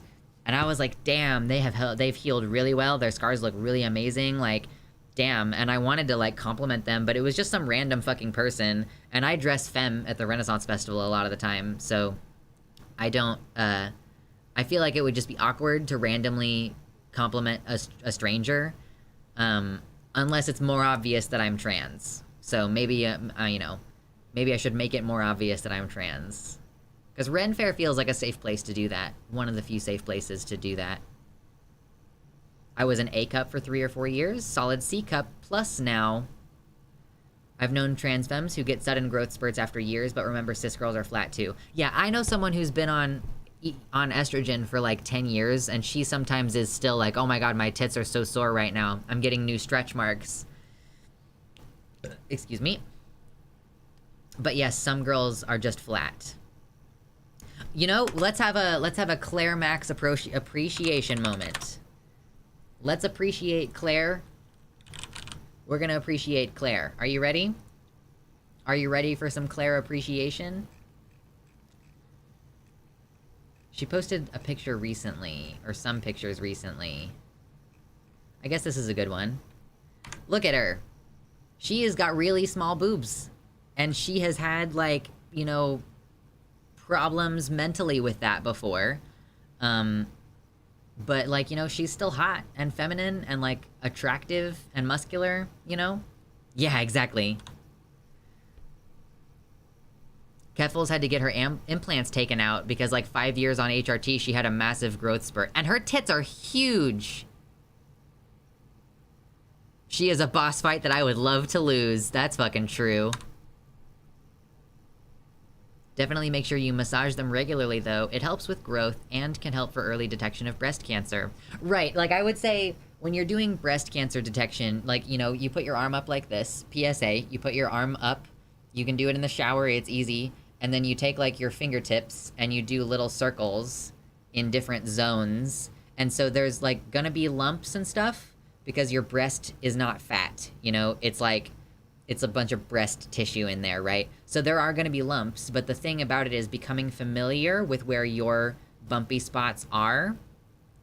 And then you can tell when there is a change. And so that's what the important thing is about your, like, you know, breast checks. Mine are fucking really sore right now. I don't really know what the deal is, but they're very sore. It's got buds. Who's the lady that splits wood with a sword? Nicole Cohen? I think the one I posted yesterday was a flex photo, but it's a nude, so don't look it up on stream. Nope, not allowed. I wish I could be as big as her. I never will, because she is a personal trainer for her job, and she lifts, like, gigantic heavy weights and probably doesn't have a fucking connective tissue disorder, but, man, like, I enjoy flexing. You're not allowed to see it.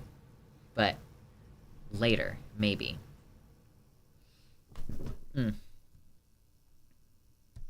Just got my Prague this morning. Prague! God bless the Prague. Okay, we're having a very ADHD day. I even fucking took Ritalin before a stream today. Can you tell? Not really.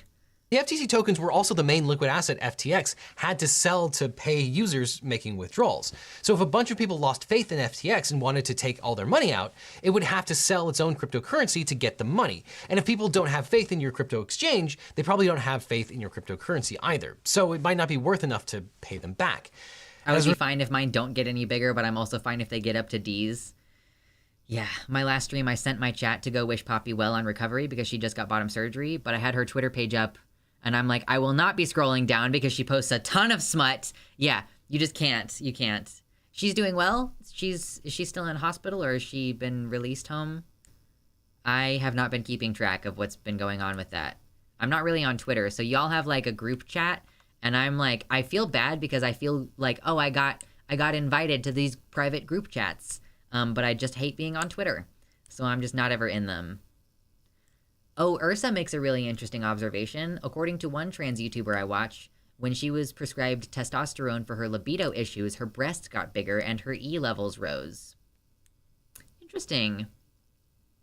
I didn't know they could get up to D without breast augmentation. Yo, have you seen Keffels? Like, I'm sorry for objectifying Keffels in this way. But, like, those are way bigger than D cups, everybody. And she had to have her implants taken out because of how big her tits are. Like, you know what I mean? So, and like, here's another thing. People don't know this, but, you know, your cup size it's not objective. When people say D cups weigh approximately 3 pounds or whatever, like, that's not how that works. It's about the distance, like the difference between your measurement right here. You take a measurement right here, and then you take another measurement at the fullest part of your breast, And the difference in the inches between this part and this part is what is your cup size, right? Technically speaking, I have double D's. Like, I mean, let's just, you know. I have double D's because of the distribution of like up here and like to the sides. Yeah. I got put on birth control way too young and it fucked up my breast development. So I have like double D's. Yeah, double D's nuts. Yeah, uh-huh. I have tiny cups because broad chest. If I were cis, I'd probably have bigger cup size. Yeah, exactly. For sure. Makes a big difference. Violet says minor D's and I didn't have any augmentation. 8 years on Ian, no cup size, nothing at all. What? There's no fucking way. My sis did a measurement and it ended up being a size J, but then when I went to bare necessities, it told me, oh, just go up a band size. They always tell you to just go up a band size. Don't do that.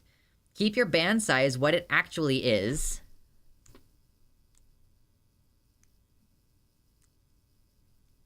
But also, go to a bra that fits. Go to Reddit, subreddit, a bra that fits. And they have a comprehensive sizing thing calculator on there.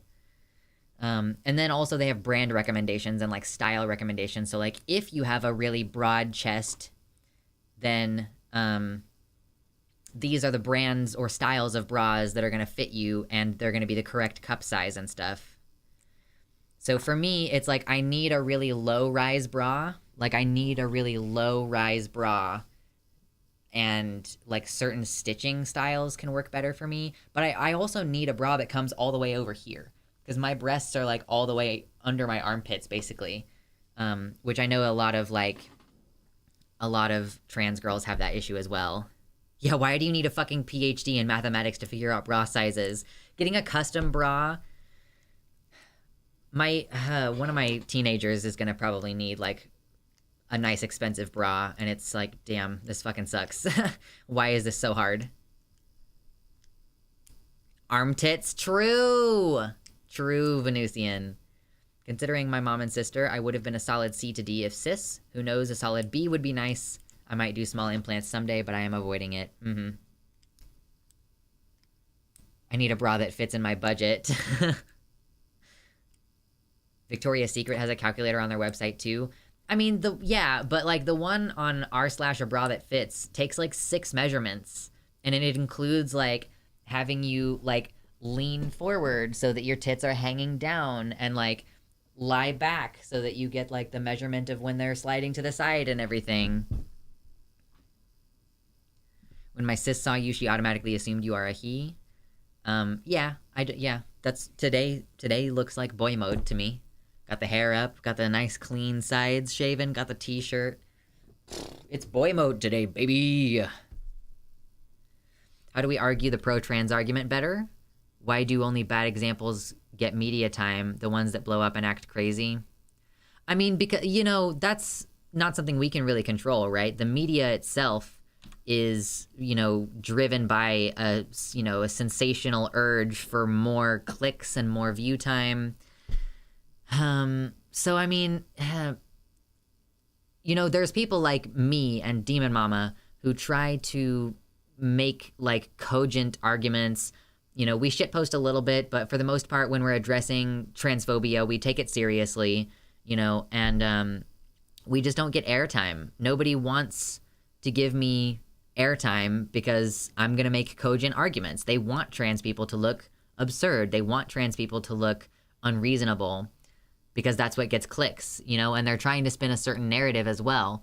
So unless they want to spin a narrative that being trans is good and normal and that we are completely sensible people, then they might invite us on, but nobody wants that.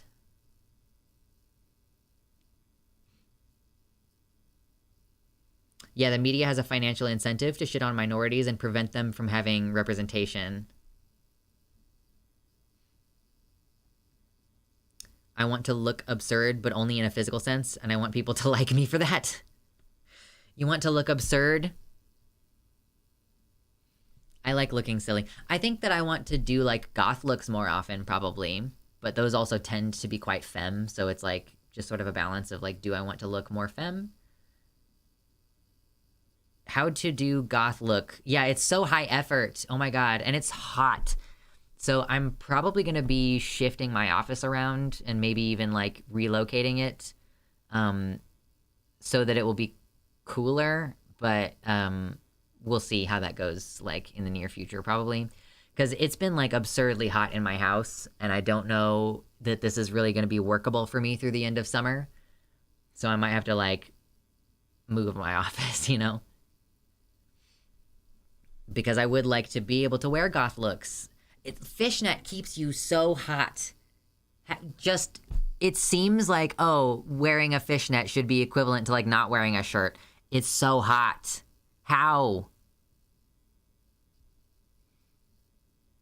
Yeah, the media would not focus on transbians who simply like to dress femininely, have long hair and makeup. They would focus on the ones who would like to get pregnant. Or, I mean, they'll focus on, like, the cat people. You know, like, oh, this person is wearing cat ear. I need to fucking crochet myself some cat ears. I have a Sharpie. I need paper. Give me paper. I guess this fucking receipt will do. Okay, I need, I got 90% of my clothes from Vampire Freaks. Cat ears. I need to make them. It probably won't even fucking take that long if I just fucking do it. Yeah, leave the cat people alone! I do think there's something to the idea that breaking out of the gender binary predisposes us towards scrutinizing the other systems in society, and it seems to take a lot of other forms of privilege to counterbalance that, like wealth, family support, and whiteness.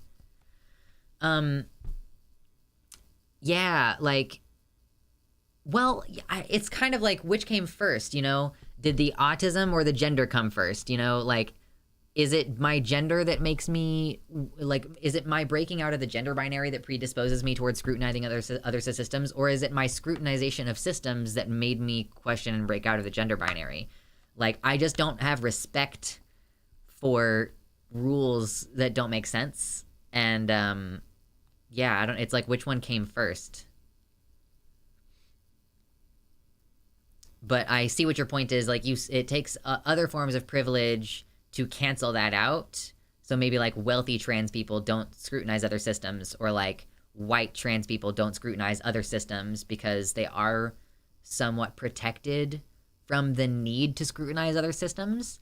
Like that they are oppressed by gender in a way that they are not oppressed by class, or other forms of alienation. Chimera is a cat person. Result, yeah. FTX. Whoa, you know, the RGRs of the world. Wear the cat ears when you make cogent arguments against transphobia to smuggle yourself onto mainstream media. True. I mean, really, I do. I have some headbands already, and I think what I'm gonna do when I make my cat ears is I'm just gonna like crochet some fuzziness around the headband, so I'll give it a base, and then I'm just gonna make 2 cat ears and like attach them to the thing, and they should be nice and fluffy. Like I'm not gonna run and get the yarn right now because I'd have to go dig through my closet, but like I have some great fluffy like white and gray yarn that I think would make perfect cat ears. Perfect cat ears. You like how my rolling R is just there? I was watching an interview of someone, Emma Darcy from House of the Dragon, and they were like, I can't do Valyrian right now. I didn't warm up my rolling R. And I was like, what are you talking about? It's just there all the time. Trans people can also delve deep into the internet at a young age, more than cis people. I certainly did, because I didn't have IRL friends until like 3 years ago. Nice R's, but don't forget the clip-on cattail. It's key. You know what? I have a foxtail, which obviously is not the same, but I have a foxtail that's like the same color as the ears, so I could wear a foxtail. Like, it's real, though. So I guess sometimes you all get upset by that. I have 2 foxtails. And I have a badger. I have so many furs. I really don't have so many furs. I have 3. But sometimes y'all get upset by that, because the badger has got a face, and you all don't always like that. I really need to work on my makeup game, but my skin is super sensitive. I also have such a massive shade change between summer and winter. It's a whole pain. I'm Irish white in the winter and stupid darker just from normal time I spend outside.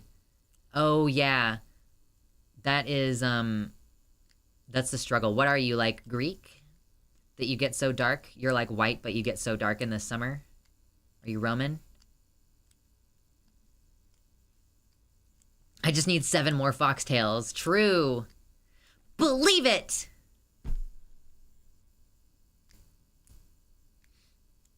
They're real furs from actual badgers and foxes? Yeah. Yes. So I have 2 actual fox tails. I think one of them was dyed black. And the other one is like that. It's like a white and gray color, like a winter fox. And then I have a real actual badger that's the whole body. And I had a friend of mine like attach a cloak fastener to it so I can wear him over my shoulders. Yeah, like an American badger, presumably. I don't think that any of the furs are shipped across the ocean. But yeah, so his one of his feet in the front and one of his feet in the back, like they just clip together in the front, and then he's like a whole shoulder thing. Whoa! Cathal, thank you so much. They demand flex with a $95 dono. Holy shit. Thank you. Oh my god. Yeah, I'll have to take my shirt off and everything for this one, huh? Oh cow. Like, wow, thank you.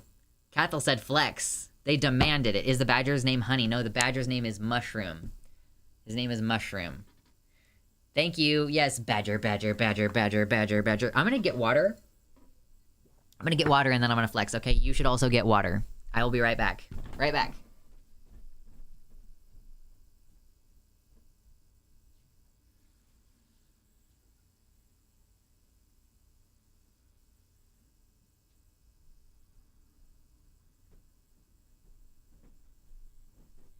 Okay, I said I would be right back. I just needed water. Okay. I have a small number of native ancestors on my dad's side, and I got the tanning gene from there. Nice. Yeah, hail hydrate. Ooh. Okay. Whoa. My nice Camp Unis Honest shirt. Unis Honest. Unis Honest. Delicious. Where did the water bottle go? I left it at my partner's. I stayed there last night. Color of that bra had me worried for a second. Yeah, this is the bra that I wear if I want to wear a white tank top and I don't want my nips to show through. But, you know, it's also nice for this, I suppose. Man. Ooh. This one is getting very big. That one's getting quite large. The traps. Traps are starting to get it. Oh, wow. I didn't know that I could flex those, but I can. Oh, I bet that from the back probably looks good. Ooh. Those are nice muscles, yeah. Like, can I flex my traps? Does that work? Yeah, I don't know. The flexing, ooh. And like, how do people flex their trap? Do they hold them back like this?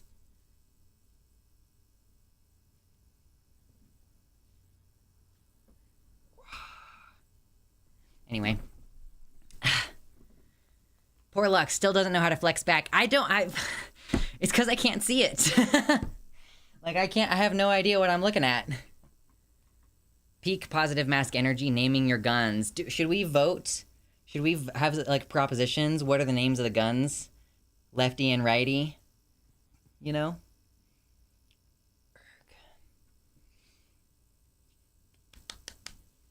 Getting bigger.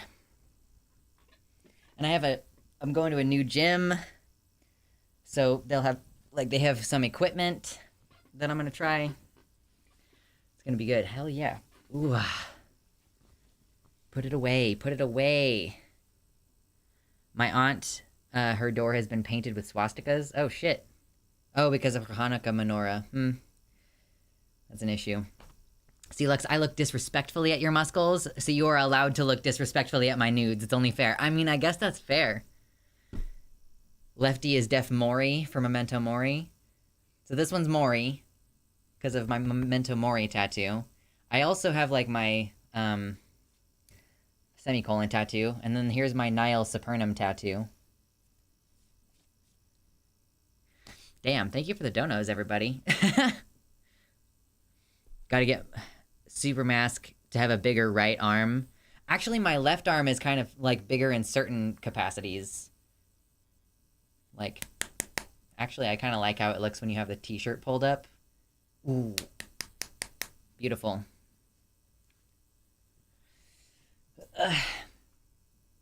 Just become a charger from L4D2. L4D2? Not gonna lie, that flex makes me want to work out. Now, that's what I'm here for! I will drag you all up with me. There's nothing you can do about it. And you could be sexy too. If you just put in, like, fucking, like, what, like 3 hours a week? 3.5, 4 hours a week? And, well, that's only for arms, actually. Realistically, like, I only do, like, 2 hours a week on arms. And then the other 2 days I do legs, so... Realistically, like, it's 2 hours a week to get your arms looking buffer. The ultimate trans femme energy is huge tits with huge guns. Yeah, you know what's interesting? I am a little bit, like, dysphoric about the size of my chest sometimes. Like, if I've got my shirt off and I'm flexing, like I was just now, it's, like, almost weird to me how femme my chest looks versus, like, how muscular my arms are. I don't know how to balance this. Later time, Marinia. Speaking of muscles, did you know that the original Popeye was modeled after a real person? The only thing that surprises me about that, Agamotto, is that I thought that, like, the culture of getting super big and muscly didn't come until later. Like, it does surprise me that there was someone that big that early, because Popeye is, like, old, right, you know? Left for Dead.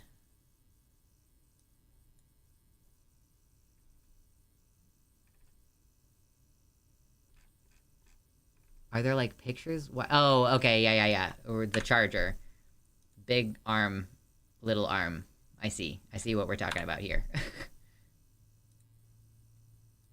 Come back, chat. Where did you go? Oh my god, it's just now starting to get hot in this fucking place again. I've been here for, like, 2.5 hours. On the stream for, like, 2.5 hours. And I'm starting to get warm. The flex was too hot. I know. I worked myself up a little bit too much.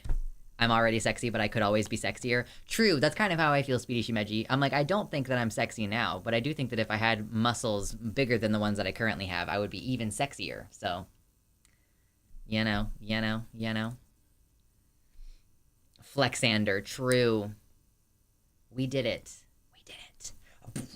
Success. Oh man, we did not get very far into this video. It's crashed upon Zhao's announcement that he was selling all of Binance's FTT, causing the they coin's liquidated all their assets in FTT, that's what he said. value to plummet. Then there was a bank run, or crypto exchange run, in which retail investors sought to withdraw their funds at the same time. Though in the aftermath, Binance offered to buy FTX International as sort of a bailout, though Binance later pulled out of the purchase, solidifying the fact that FTX was belly up. This set off a chain reaction as the rest of FTX users tried to pull their money out, but FTX didn't have their money, or to the extent that it had made investments, those investments were illiquid.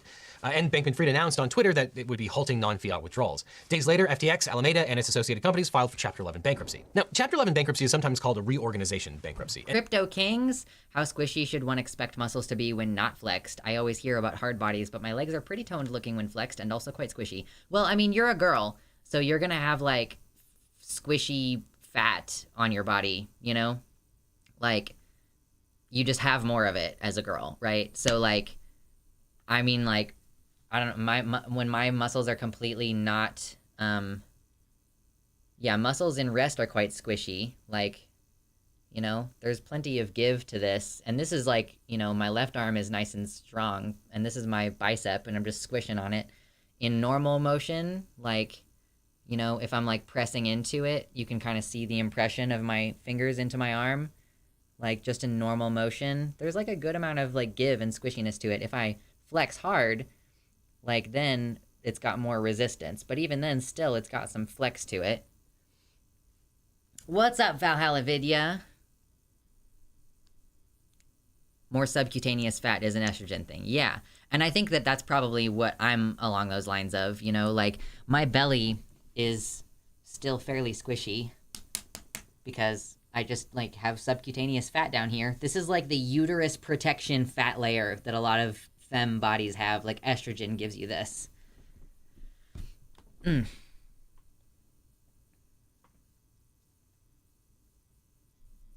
you heard of the budgie that loves to be squeezed? No, I have not seen that. Anyway, yes, estrogen equals more body fat.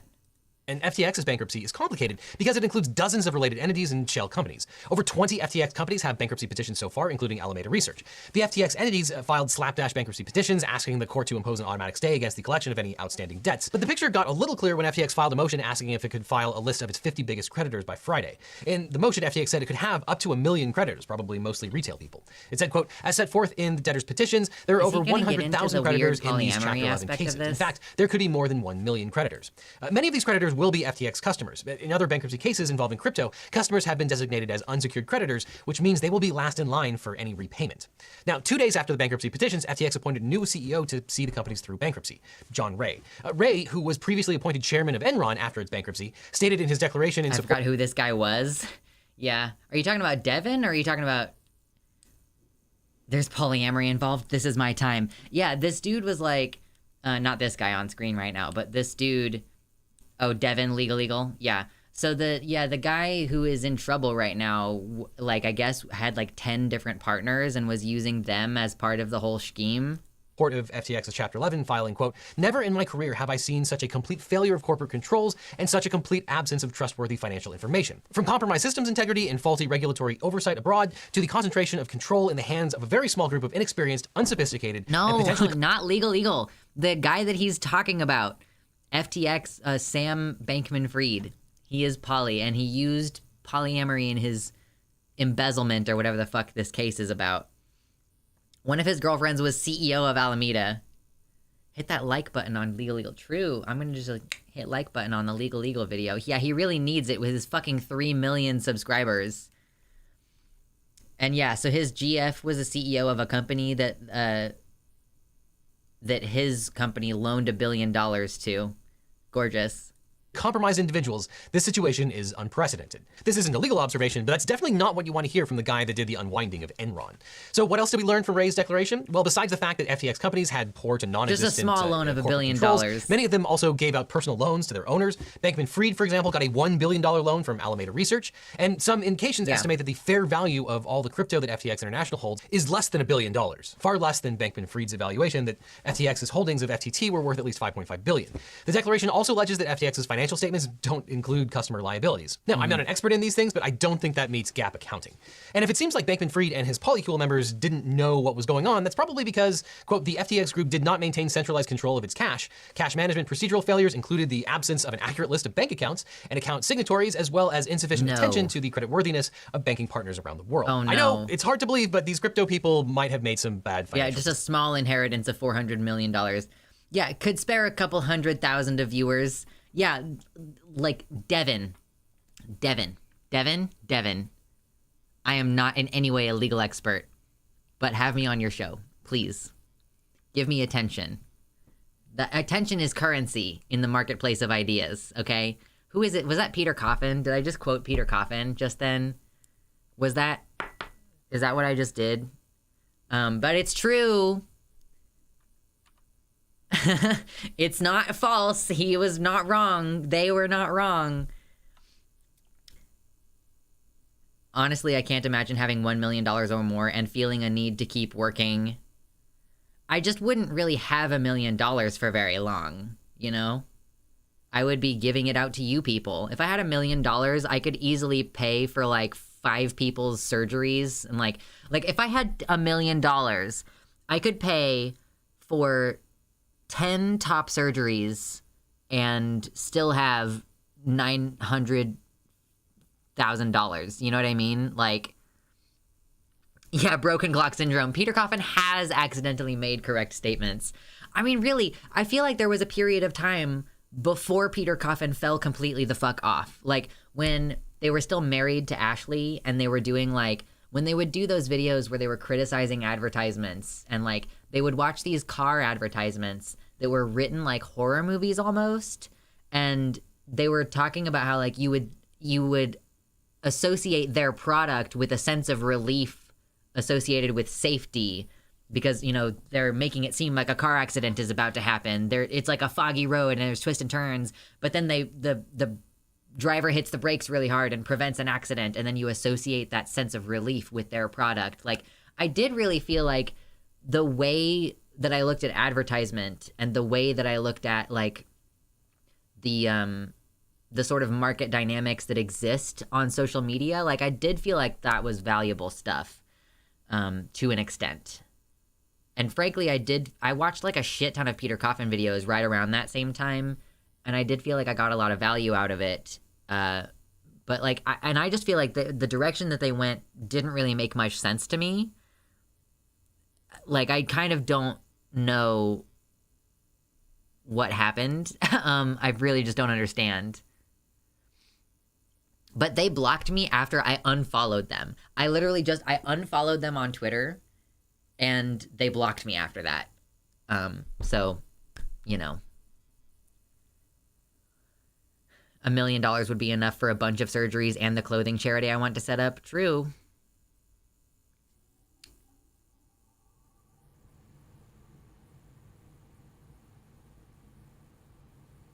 I think they couldn't handle plateauing and then falling off. I asked them if Ash got half their brains in the divorce. Oh my god. God bless Ash for getting completely the fuck out of that situation, though. Like, she was like, I am going back to Ireland. She's Irish, right? It's been a long time since I thought about Ashley Coffin. God bless her tits. Scottish, I think? Yeah. I haven't really thought about it in a while. I wonder if you would have enough with $1 million to build a single-size surgical suite, and then you would be able to fund as many surgeries as you wanted slowly over time. Yeah, I just became Robert Baratheon for a second there. The gods bless Bessie and her tits. Oh, wow. It turns out that Ashley Coffin was doing a lot of underhanded shit spreading lies about Merrick, though. Merrick opened up about it a while back. Oh, I had no idea. I didn't even know who Merrick was back then, either. So I don't know that I would have been totally aware of that situation. I became familiar with Merrick only in the past couple years. And, you know, Ashley Coffin I knew about, like, much longer ago. Yeah, that's unfortunate. I guess you would have to be kind of a shitty person to be married to Peter Coffin for that long, and, like, to have 2 kids with them. I still don't know who Merrick is. So Merrick, I don't know if she's really on Twitter as much anymore. I just don't know, though. But Merrick is, I mean, she's a leftist streamer, distilled evil soy woman. She is a feminist, anti-fascist, socialist. She talks about, like, trauma and, like, misogyny and sex work and things like this. So I don't want to scroll too far on her profile because she is also a sex worker. But yeah, she's really cool, and I like her a lot. She's really sweet, and I kind of really hate it when people are shitty to her. Like, it bothers me a lot. I don't use Twitter. Yeah, I mean, she's on Blue Sky as well. What is her handle on Blue Sky?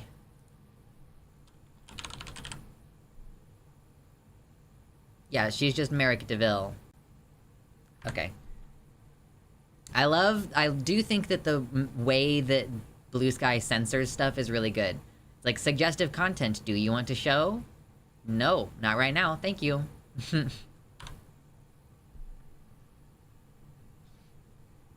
Yeah, Merrick's one of the nicest and most genuine people in the space. She's awesome. She reached out to me, like, at one point when I was talking about, like, having an alcohol problem. She was like, hey, do you need any help with this at all? And at the time, it just so happened that, like, I started to feel shitty even when I was just initially drinking. Like, not even talking about the hangover the next day. I would start to feel shitty before I was even at the level of drunk that I was aiming to be at. And I just kind of, like, quit drinking right around that time. But she still was very sweet and, like, reached out and was asking if I wanted to, like, have some assistance in that. So yeah, I think she's like a really awesome person. But yeah, Kitty, I don't know if you were there. We talked about a few months back how at one point there was a couple of trans women in Oregon who set up their barn as a surgical suite where they were performing orchiectomies. So it's not like you couldn't get top surgery there, but you could go and get your testicles removed in an environment where like the goal for them was you would never be misgendered when you just woke up from anesthesia or whatever. Like you would never be mistreated by nurses, and they did surgery out of their fucking barn for a while, and it wasn't like sketchy. It was cleared by the Oregon Board of Health or whatever the fuck, whatever it is that, you know, covers that stuff under its purview. So, you know, it's really, you kind of, I don't know how you would manage to do mastectomy or anything more complicated. Like an orchiectomy is a fairly straightforward surgery. You know, like you're removing the testicles, you know, you probably want to cut back the vas deferens a little bit and then cauterize it and then sew everything back up, and like you're fucking solid. You can literally do it while you're awake under local anesthesia. I mean, I wouldn't recommend it even under local anesthesia really, but like you can.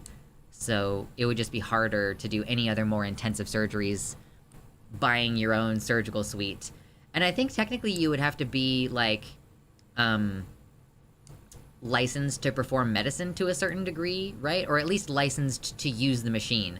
Because there is like you can be charged with practicing medicine without a license, correct? Like if I were to learn how to do stitches and I was doing stitches for people and like charging them money for it, that would probably be like doing medicine without a license, right? Because there's like legally a distinction between first aid and medical attention. Like OSHA, you know? I was just saying managing the suite, finding doctors that want to help trans people. Oh, fair enough. Yeah, they're spread all across this country. There's like the Crane Center in Texas. There's the Bunk Center in San Francisco. Yeah, do it yourself on yourself. There are plenty of trans women out there who have removed their own testicles. Y'all are some fucking really strong-headed people.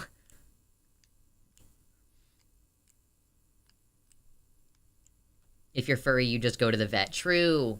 As a furry, I'm just gonna go to the vet and get fixed. I know, it's metal. These women are crazy. Yo, we are so close to having 100 likes. Wouldn't it be nice if we had 100 likes? Didn't The Daily Show make a joke about getting contraception for your pets and states that it's illegal for humans? I didn't see that because I don't really love Trevor Noah. I don't watch his Daily Show the way that I used to watch Jon Stewart's, but I mean, I've asked that question sometimes to myself privately about like insulin. You know, like I used to give my cat insulin for his diabetes, and it cost like, I mean, obviously he's a cat, so he was not going through very much, but I was getting like a 10 milliliter bottle, and I would only have to buy that like once every 3 months or so, and it was $120 every 3 months. And it's like, are there people out there who like their cat gets diagnosed with diabetes, or like they maybe have a piece of paper that says that their cat is diagnosed with diabetes? Like, if I had diabetes and my cat had died, could I continue to fill that prescription through like an online pharmacy? And then just like get insulin that way? Like, I don't know. Because suturing is considered a minor surgical procedure, it doesn't fall within the general scope of nursing duties unless your state specifically allows it. States more often allow advanced practice nurses to suture than RNs without an advanced practice degree. Okay. Interesting. Yeah, don't tell anyone about animal drugs or also people drugs. Yeah, because the insulin that I was giving him, I literally have a bottle I could show you that it says human insulin. It is human insulin. Yeah, it depends on how long the vet wrote the prescription for. But like, if my cat died and I didn't tell my vet, could you just keep filling the prescription? Like, I'm not suggesting that you should, but I just have had the question. I'm gonna go sit on a barbecue fork until the hospital has no choice but to give me a histo. Oh, God. So I guess I could get approved to do sutures and not be practicing medicine. If I went to get my testicles removed, it would be super easy because I already got a vasectomy years ago. Yeah, they're already just floating in there. You can just pop them out. I think my partner is going to look into getting a vasectomy this year, so or maybe not this year, but sometime within the next year or so. So, you know, any recommendations for me to pass along, I'm sure would be appreciated. Probably like cats have to go in to continue RX. I mean, I was getting new ones without bringing him in for a while. I would just call and be like, hey, I need to get more insulin. Can I come in and buy some? And they'd be like, sure. But you can probably only do that for a couple years. There are still blood vessels connected. Yeah, that's fair enough. Because you still need to supply the testicle with, blood. Don't trust the snip, it will knock you up. There's procedures, okay? If you get a vasectomy, you have to, ejaculate 100 times? You have to ejaculate 100 times before you make sure that there's no cum, semen in your cum. And then, you usually go back to the office and ejaculate into a cup and have your sperm levels tested to make sure that there's no sperm in there, you know?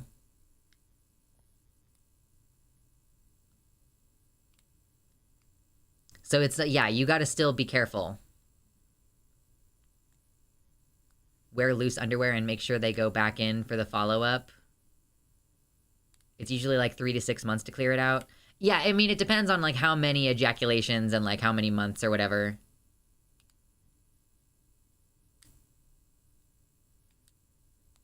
Yeah, you go to a follow-up to confirm. The stream has wild ADD energy. I love it. I just love the fact that you all make your random comments and it I just kind of run with it. I just run with it. The label says animal tranquilizer, but it's actually trans girl antidepressant. Oh, God. Vasectomy just blocks the part that houses the buddies. You will still have liquids. Yeah, I will. Oh my God, I'm gonna sneeze. Sneeze? Yes? No? Maybe so? Yes. All right, cool.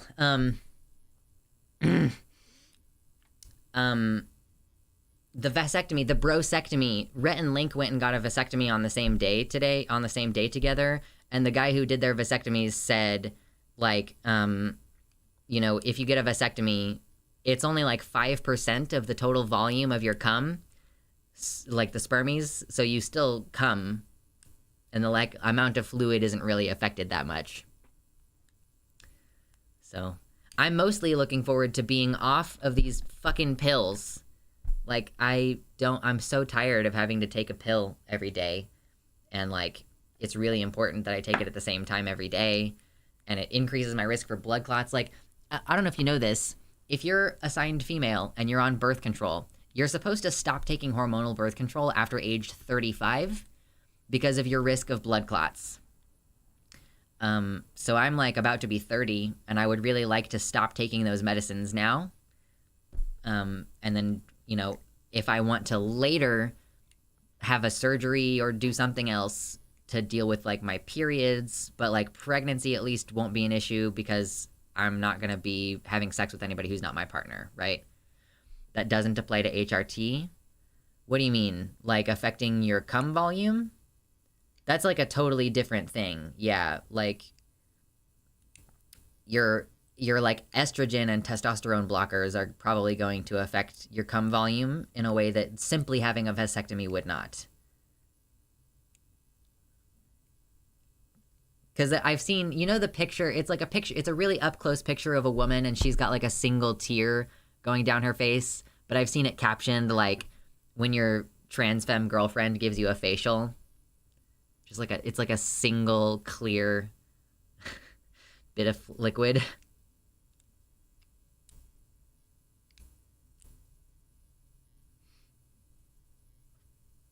My emissions are a quarter cup minimum. Oh my god. That's too much. I think that's too much.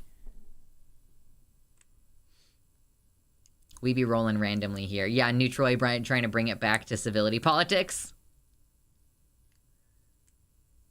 Sounds like Omegaverse. True. Is it bad that I can actually follow the line of thought here? It's all ADHD makes sense, okay? I was on a call with Silent the other day and I was about to make a hardcore like topic change, and so I just briefly went like, okay, this and then this and then this, and then now we're at the thing that I was actually about to say. Like, I promised that these ideas were associated somehow. Civility politics is when you discuss cum science. Truly, we're getting down to the real issues. Civility politics is when you are not allowed to discuss sex freely because it makes you look unserious. Cum science and the effects of HRT. It's true.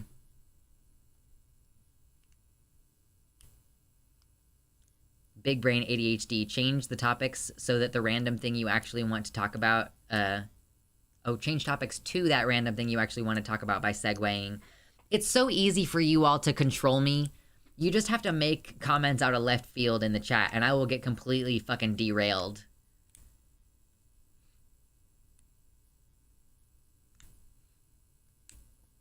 Do we think that cis is a slur is a civility politics? I don't even think that it's within the left, Neutroy. Like, when you say the left is being destroyed by civility politics, such as cis is a slur, I honestly don't think that any leftists are saying cis is a slur. I don't think that anyone is really being punished for calling that rhetoric out either. I mostly see that as, like, you know, if you have people in the left, quote unquote, who are saying cis is a slur, I think that those are psyops. Like, I think that that's a person who's invaded.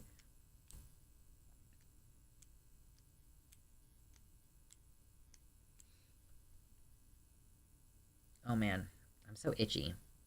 I'm trying not to pull out my my eyebrows. I compulsively like pull out my eyebrows because it gets like an itchy sensation and it is relieved when I like pull some of my eyebrows out.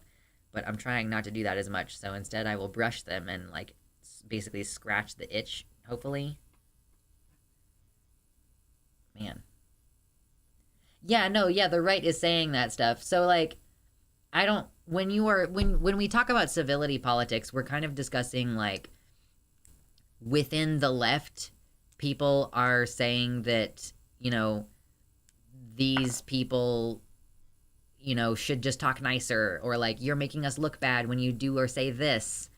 So I just, when we have the discussion about civility politics, I guess I just don't really imagine it as having anything to do with the right wing, because the right wing doesn't care about civility, you know. They'll say shit like, you know, we just want to eradicate transgenderism from public life. Someone needs to make an out-of-context Lux video with all these things Lux randomly says. So on the Discord server, there is an out-of-context channel on the Discord server where if you want, you could just post like text quotes or clips from the stream in the out-of-context channel.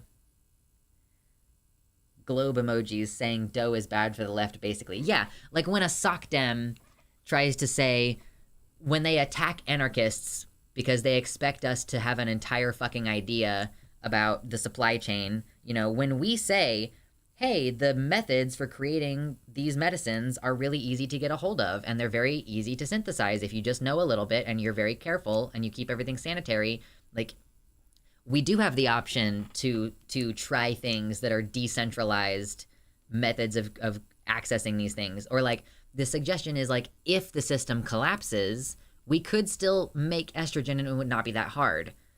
Like, I just, it's like when you attack people because you expect full and complete answers and shit. Civility is the bread and butter of the right. Civility is how they justify themselves, not just to launder their talking points, but to themselves as well. They see themselves as literally more civilized than everyone else. I mean, yeah, it is really interesting because they present their ideas in this way that's like, oh, we just want to eradicate transgenderism from public life, and they know for sure, they know that it means, like, kill trans people. Neopronouns is a hot issue too. For example, a leftist being supportive of neopronouns is treated like a joke to be made fun of. Right, like, no one's ever going to ultimately take me seriously because I will argue for xenogenders and neopronouns.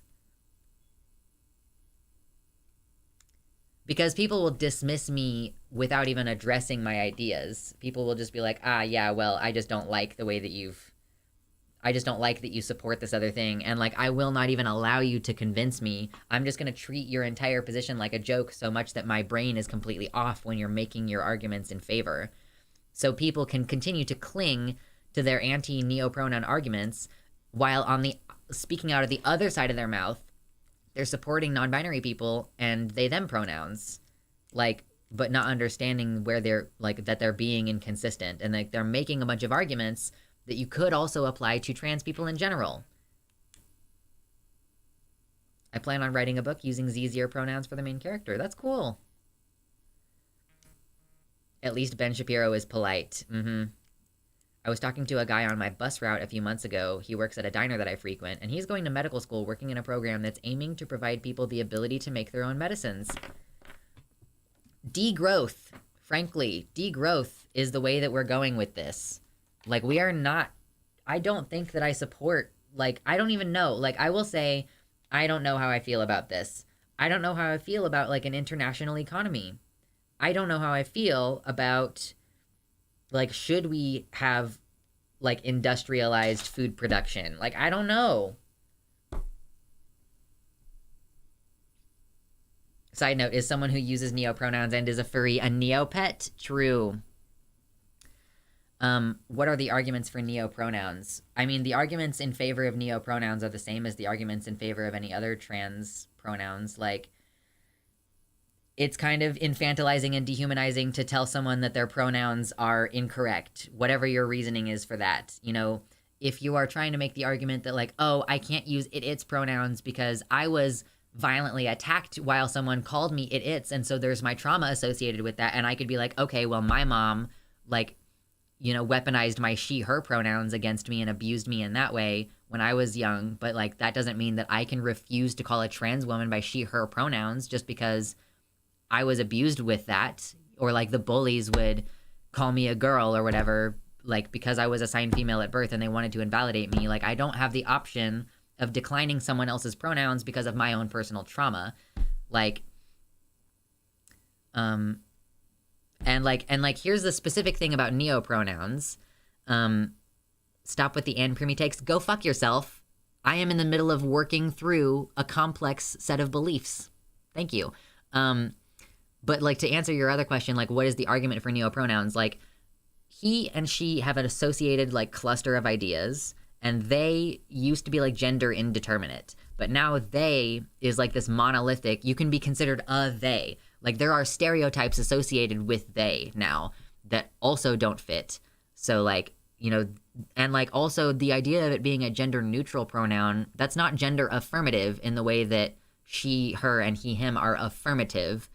Like, it affirms my gender to be acknowledged as a specific thing, as opposed to as, like, a non-thing, which the way that they, them pronouns tend to be non-gendered. So, like, yeah, there's, like, a number of reasons why you would use neopronouns. But yes, anprim means anarcho-primitivism. Like, I'm saying, I don't know if I think that growth is a good thing. I don't know if I think that a global economy is a good thing. Like, I don't know if I think that chocolate being available on demand is a good thing. Like, I don't think that our lives as we live them now, like, because it is built on exploitation, like, if we did not have an exploitative system, would people willingly make chocolate? You know, like, it's a long process. It like requires a lengthy, like, a lot of work. You know, you're basically getting the seeds out of this fruit and then cooking those seeds multiple times and then grinding them up and, like, doing this whole process. Do smartphones exist without exploitation and slavery? Should we live in a world where chocolate on demand is, like, a thing that we have? Like, I don't know that I think that that's the case. So I'm willing to explore the idea that, like, degrowth would be a good thing. That, like, maybe we should learn how to do basket weaving, and maybe we should all learn how to fish, and maybe we should all learn how to fix our clothes by hand, because you don't know when the electrical grid is going to go down. Like, you don't know that you're always going to be able to buy the things that you need. I think things like bananas, coffee, and chocolate being more than occasional luxuries all over the world is unsustainable in the long run. See, that's kind of what I mean. Yeah, like, are those things sustainable? Like, could we plant some coffee trees in somewhere tropical in the US and have a local economy for that instead of exploiting third world economies for the production of coffee, you know? Obviously, long-term, having chocolate and bananas would be good. But by what metric do you mean good? Because you want to have those things and you think that having those things is good, but like how you get those things is bad. Overwhelmingly, the way that you get those things is bad. I'm just going to embrace the stun lock and send you this. It gets to the core of why I don't think our comfort is worth the exploitation of the global south. We have a short work of philosophical fiction by American writer Ursula Le Guin called The Ones Who Walk Away from Omelas. With deliberately both vague and vivid descriptions, the narrator depicts a summer festival in the utopian city of Omelas, whose prosperity depends on the perpetual misery of a single child. This is really interesting. I would love to read this. I should get this. From 1973. Oh my god, Ursula Le Guin was so far ahead of her time. Later, Jihariel, good luck on your thing later. Your job interview. Good luck.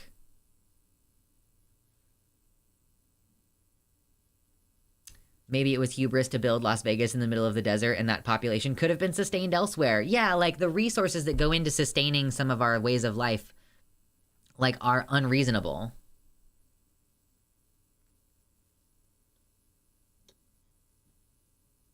I would like to believe we would still make chocolate, but its total cost would be better reflected in its, in the actual cost. I'd say capitalism leads to most of the problems within these industries, and capitalism has to go before these can be figured out. Yeah, but that's kind of what I mean. Like, would these systems look the same with the absence of exploitation? By the way, hit like on the stream if you're enjoying this conversation. I'm enjoying it. Would people... our industrial farming is predicated on a lot of slave labor from immigrants, right? Like Mexican immigrants who live on site or who are bussed in and like they're paid very little.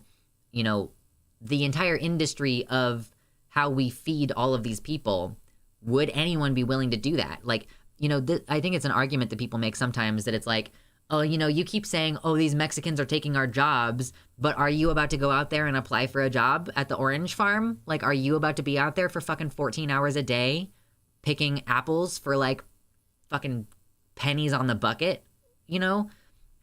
They are not taking the jobs that are desirable to Americans. They are taking jobs that like no one wants to do, and therefore you can undercut the value, like, because that's what you can get. That's what's available.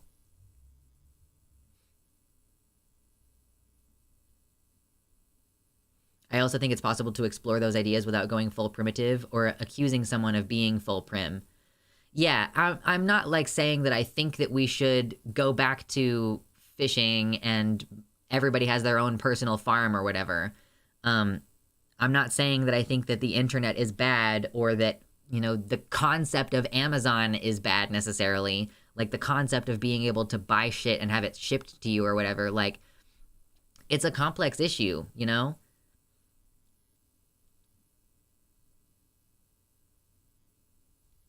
Ursula's a genius, and it's offensive that her works aren't on TV still. We have so many shitty Stephen King movies, but nothing with Ursula's work. Did she write anything? Oh, I guess this is like a fictional novel, so The Ones Who Walk Away from Omelas could be made into a television show or something, or a movie.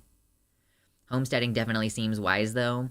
It's just, y'all think that, but like homesteading, if you do it alone, if you are homesteading as an individual, or even as an individual family, it's expensive. It's way more expensive than you think it would be. More so than like grouping resources and like, doing like a community garden, I would love for someone else in my neighborhood to to keep the chickens. It's a full-time job. Having a farm is a full-time job. You have to take care of the animals. You have to weed. You know, you have to deal with pests like animals getting into your food. You know, you have to set up your own sustainable water. You have to have your water tested. If you have a well on site, you have to have that shit tested like at least annually. How are you going to get power? Do you have a solar system? Having the solar installed costs money. The battery banks that you have to have cost money, and they need to be replaced periodically. Yeah, you have to be rich first in order to start homesteading. Now, I do like I love the idea of having a garden, let me tell you. I love the idea of having a garden that's not only beautiful, but does result in some things. But every year, I'm going to buy new plants. Or, like, I don't, like, do I have a place to winter? Or, like, am I going to start my tomatoes from seed every year? Like, maybe I could start my tomatoes from seed every year and not have to buy new plants every time. But it, like, is expensive. The land costs money. The fucking soil costs money. The fertilizer costs money. Seeds cost money. Unless you are in a community where you can share seeds and share fertilizer. You know, maybe I know someone down the street who's got horses and he's willing to trade me some manure for, like, some tomatoes at the end of the season, you know? Like, we may have to do some degrowth in the short term to eliminate exploitation, but long term, you'd want automation and capital growth to compensate for any loss of luxuries. I don't know what kind of world I want to live in, and I don't know if supermarkets and automation is the world that I want to live in. I don't know that compensating for loss of luxuries is a like, thing that I want to deal with. I don't see why you would oppose international trade. I don't know that it's a good thing. I don't know that it has been demonstrated that it is a good thing. Like, how do you do international trade, like, without global warming is a question that I have. Like, if you grow bananas in South America or something, I don't know exactly where bananas grow, TBH, I'm bad about these things. If you grow bananas in one part of the world, how are you going to get those bananas to another nation, international, to another nation, without gasoline for the trucks, extra gasoline for the refrigerator part of the truck, or without an airplane that's going to take a bunch of fuel? Like, how are you going to accomplish international trade without making climate change worse? I mean, people want luxuries, yeah. People want chocolate, and they don't care how much exploitation goes into achieving that. I don't give a fuck about people wanting luxuries. I don't think that luxuries are good for the sake of themselves in the system that we have now. Like, in the sense that you have to go out and buy, like, luxury items. I don't know that I think that that's a good thing. Is it a good thing for people to have diamonds? Not really. Like, things are good if people want them? No. Objectively not. Do you think that having $1 billion is good just because some people want that? Things are not good just because people want them. People want chocolate.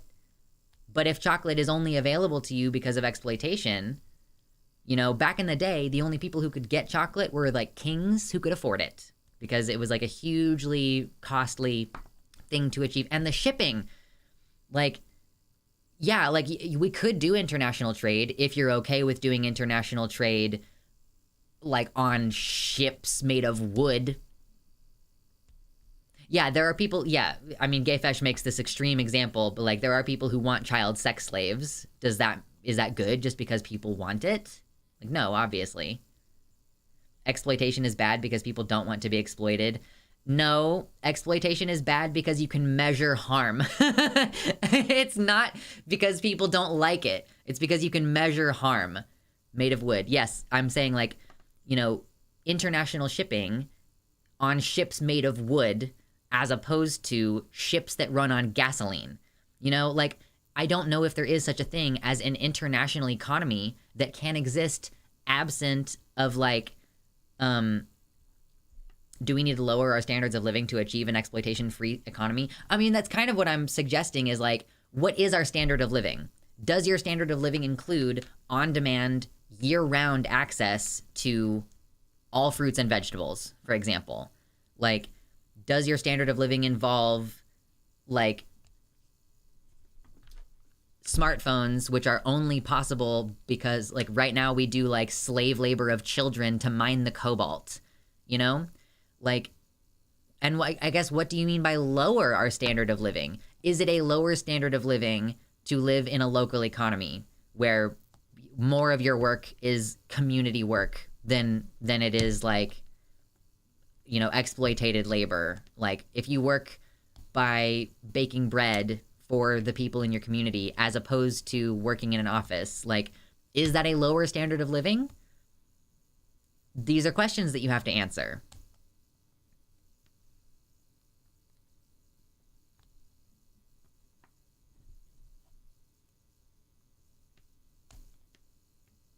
Need to get up tomorrow, so have fun. Yeah.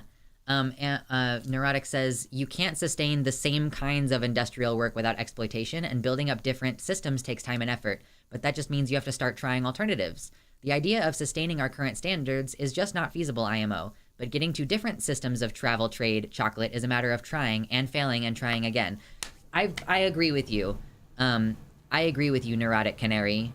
I think that, like, it's about being willing to try other things. Like, I don't think that the current system by which we distribute resources is sustainable. Some people don't want to live in a solar punk commune. Hey, Venusian, I don't want to live on a flaming ball of rock. And it sucks that the idea that a bunch of other people want fucking year-round access to chocolate and bananas means that I have to live on a dying planet.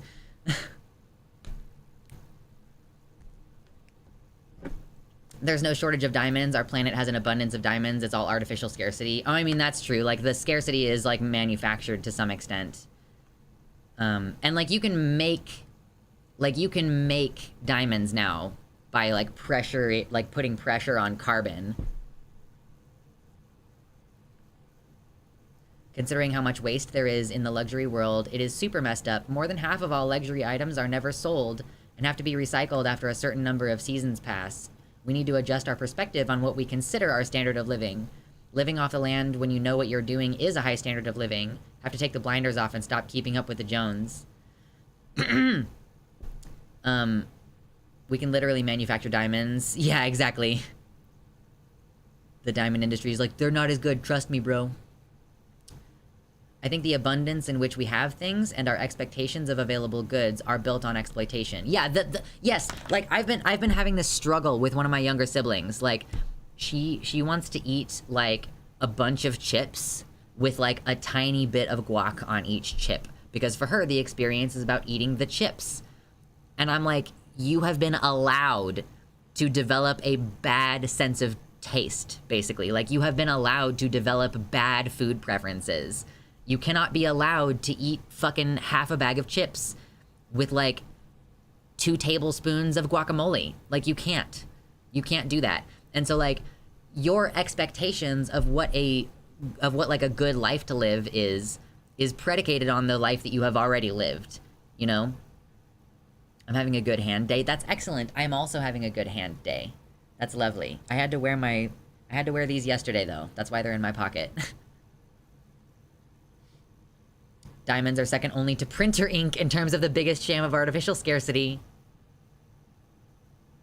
Build more hothouses to grow tropical plants in temperate areas. I mean, I guess that is a question. Like, can we do this locally? Can we have bananas locally if we build, like, greenhouses? Is having bananas so high on our list of priorities that we're going to, like, create alternative means of accessing them? I could see that being reasonable. Indoor vertical farming, exactly. The way to deal with climate change is converting to electric and green energy. Okay, but the thing is, Venusian, do you have any idea what goes into making things work off of electricity? Do you have any idea what goes into making those batteries? More slavery and exploitation, more mining of non-recyclable items, like batteries will fail. It is not sustainable long term. Things do not recharge forever.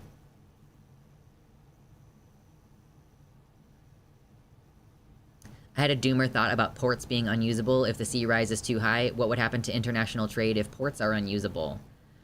That is one of many concerns with climate change. Yeah, I mean, the ports have to move, I guess.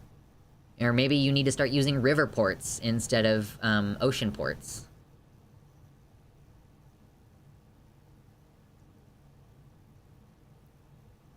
Isn't this a really good example of intersecting concerns? Like local manufacture of treats doesn't happen because of neocolonialism. Well, yeah, I mean, that's a really good idea. Like something I hadn't considered, Neil.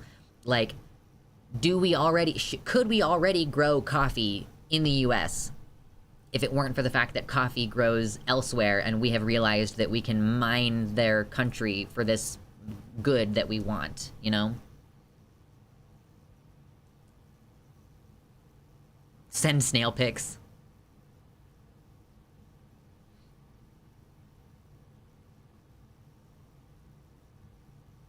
Just get rid of the cause of global warming. True.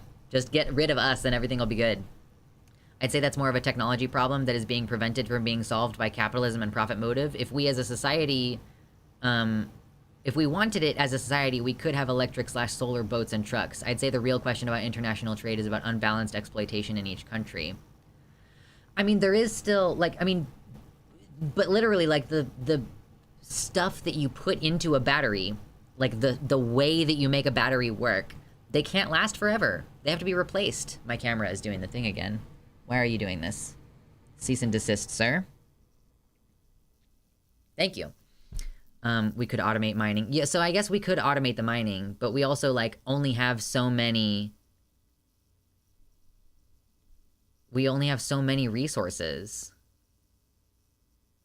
Camera fell asleep. I know, Camera doesn't like degrowth conversation. Camera is trying to cancel me! River ports are even more damaging to the environment than ocean ports. The riverbeds get all silted up and many species only live in that brackish zone. Yeah, I was just suggesting that if, you know, if the ocean level rises and the ocean port no longer exists to the capacity that it does, that, like, if you went upriver by, like, 2 miles, that might be, like, the place to have a port if the water level is rising, you know?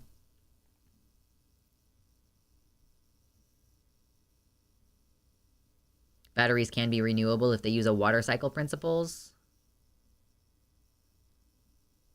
I mean, I do think that, like, the technology could be explored if there were incentive, right? And I do think that that's, like, an interesting thing to look at. But, like, maybe a little bit of both. Maybe a little bit of, like, not expecting the same standard of living because, like, our entire standard of living is predicated on exploitation. Like, I think that we should do some amount of degrowth, or at least be willing to do some amount of degrowth. And also be interested in, like, how do we have a global world that is good for the planet and for the people on it? You know, but we don't really prioritize that at this point. Does the left have a position on civility politics on how to deal with aliens when they land on Earth and say hi instead of flying off for once? I don't know, man. There's going to be so many governments involved with that process when it happens, or if it happens. I really don't think it's ever going to, but yeah, it's just going to be such a huge fucking pain in the ass.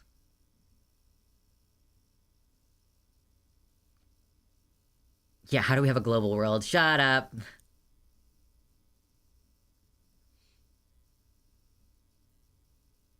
I was talking about this, Violet. We can hook up those sand batteries to hydrogen generators and create localized stable power stations. But don't we only have a limited amount of hydrogen? Technology will save us is the exact cope that people like Elon Musk and Sam Bankman-Fried use to get public permission to exploit the hell out of all of us. Yeah, I mean, I do kind of think that the idea that, oh, you know, we need to preserve our current standard of living, and we can do it if we just find the right technologies. It's like you're thinking in the wrong place. You're thinking in the wrong place of, like, how can we continue to sustain the unsustainable rather than, like, how do we make this sustainable?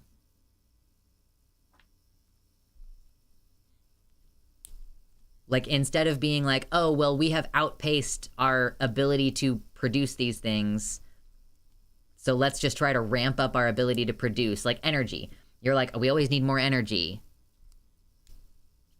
Hydrogen is literally the most abundant element in the universe.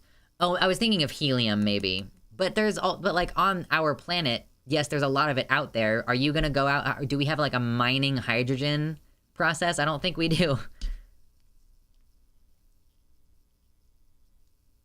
You generate it from water with electrolysis. Oh, okay. So you can just create it with the output being steam. Okay, that's interesting. I guess I'm not super familiar with hydrogen power. So like completely alternative ways of achieving power.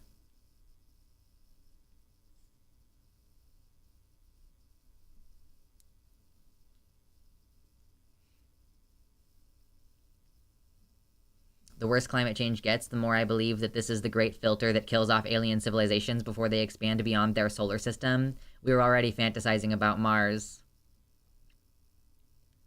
Helium is the harder one to get because we can only mine it as a radioactive decay byproduct, otherwise it escapes the atmosphere. Yeah. Like, we only have a certain amount of helium. You putting them in your balloons? Balloons are an unsustainable... We got a degrowth on balloons.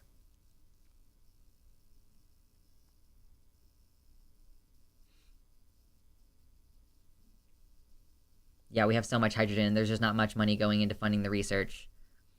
Because there's like, yeah, there's a bunch of people who own the gasoline companies.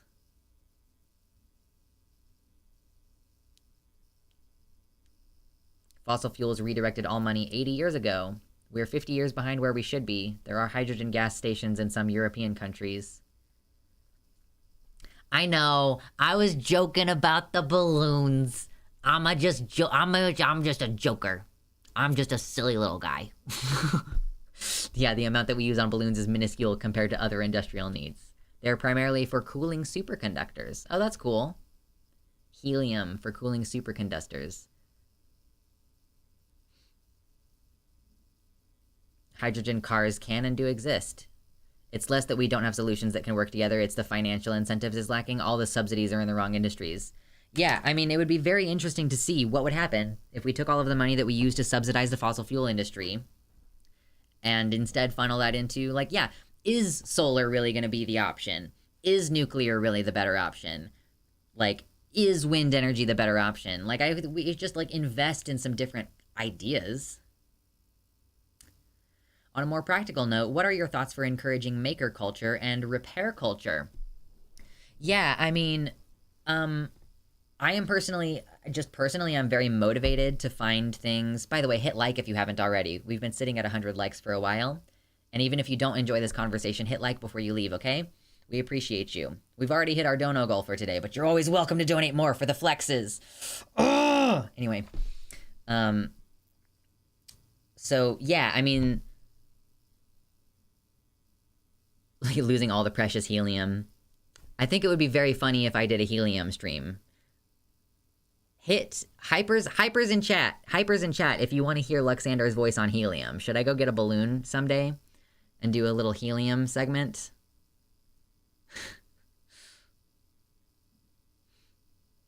The same people that own the gas companies also own the other power companies for the most part.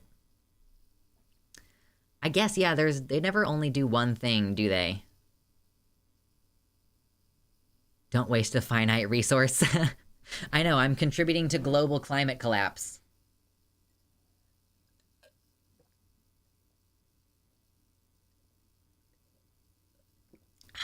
Oh my god, water is so good for you guys.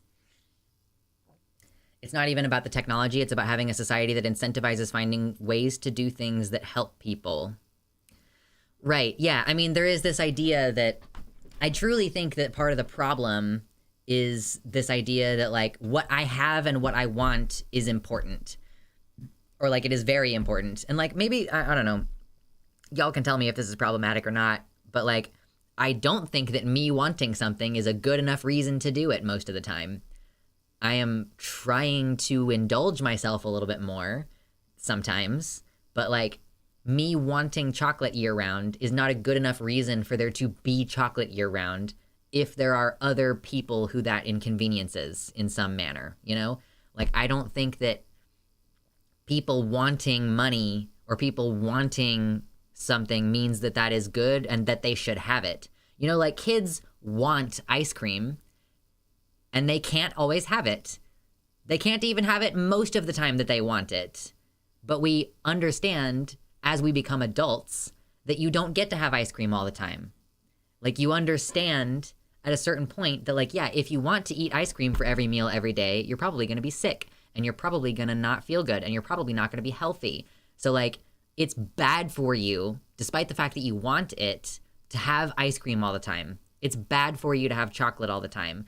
And, you know, we have that ability to understand that within ourselves. Like, because it will harm me, I cannot have ice cream all the time. And then, no, you stop wanting it because you consider all factors. I mean, you, like, there are plenty of times where I am like, I really, really want ice cream. And I still want it, even though I choose not to eat it, you know? Helium is literally a finite resource on Earth and very medically important. Yeah, but I mean, if it's in a balloon anyway, it's not like, yeah, but I'm part of the market for balloons. Anyway.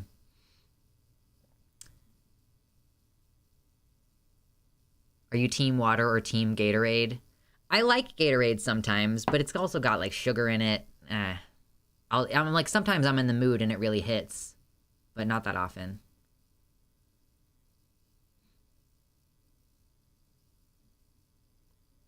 Your desire to avoid the negative consequences outweighs the desire for ice cream.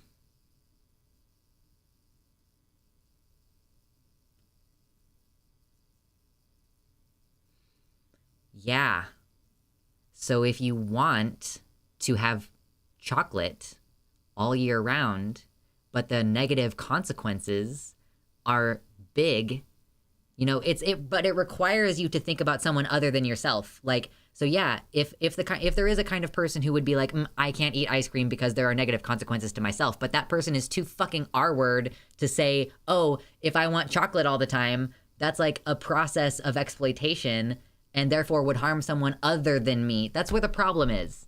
That's where the problem with this whole worldview is like that our desire should supersede someone else's like comfort or their desire. Like, does someone else desire to... Even before you were saying IDK, if that's a world I want to live in. Yeah, and now we're having a more complex conversation about harm, which is more objective. Like, I don't know what kind of world I want to live in, and that doesn't fucking matter. Like, you're missing part of the point. Is like, I don't know what kind of world I want to live in, and does it matter? Like, I want internet. I like having internet. I like being able to talk to you guys. I like my job. I want to keep doing it. But does that matter if the only way I can be on the internet is because of a bunch of exploitation and slavery because of the farming of the cobalt? You know, like, is it enough that I want that, you know? I planned on moving my consciousness into an immortal body. Truly, that sounds like fun, Neutroy. The goal is to have a society where every person has the privilege of wanting and nobody has the disadvantage of needing anything, and exploitation creates the latter. Yeah.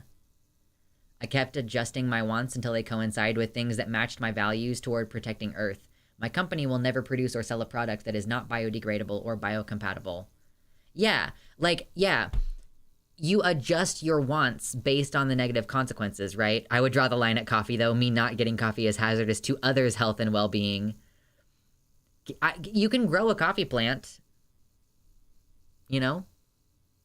And, like, you can roast them and harvest them. I would be interested to see if we could set up industry like that in the United States. Like, could we have, like, a local, like, a community greenhouse where we grow our own chocolate plants, and then you have, like, a local, very small supply of chocolate, you know? Could we do that? That's an interesting idea. Could we have a local coffee greenhouse? And, like, is it worth it enough to people to continue to have that? Yeah, it's a lot of work to grow your own herbs and stuff, but rewarding. That's why I like the idea of a, like, community garden. You know, there's, like, a community chicken coop, and people volunteer to go collect the eggs. And then, like, you can give your yard trash to the chicken coop because the chickens like to eat the shit. Or, like, a community fucking compost bin, you know? Roast them, harvest them, stick them in a stew.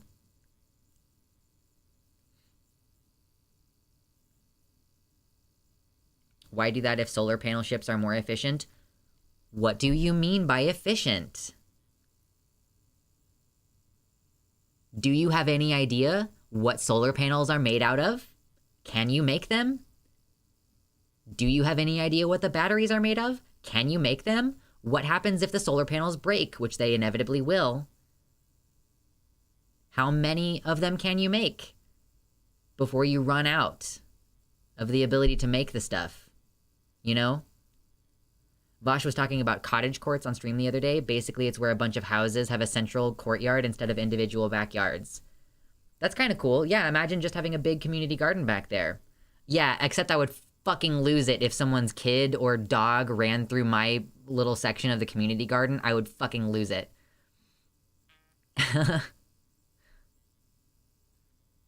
Girl, she's just not gonna be happy to me today. You are just gonna be a problem all day today, aren't you?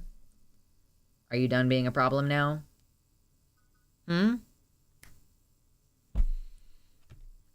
Yeah, but I do like that idea. It's like another idea. If there are a bunch of houses with a central courtyard,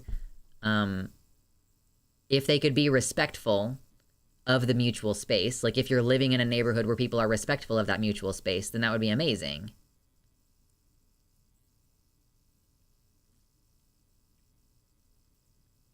You sound like my parents. Listen, I've tried to grow stuff outside, and I'm like, the squirrels are enough of a problem. I cannot control the squirrels. We all, as a community, have to figure out a solution to the squirrel problem, you know? But, like, you can control your kids. And you better. Imagine, yeah, it would be easier to, if you could choose the people you live around.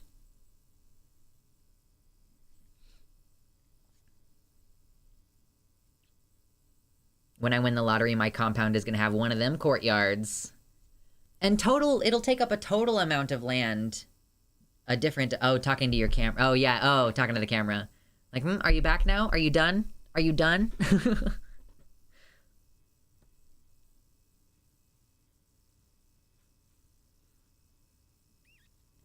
Do you need complex supply chains? Is the question. Do you need them? Does society need complex supply chains in order to be fulfilling everybody's needs and, like, enabling people to live happily, you know?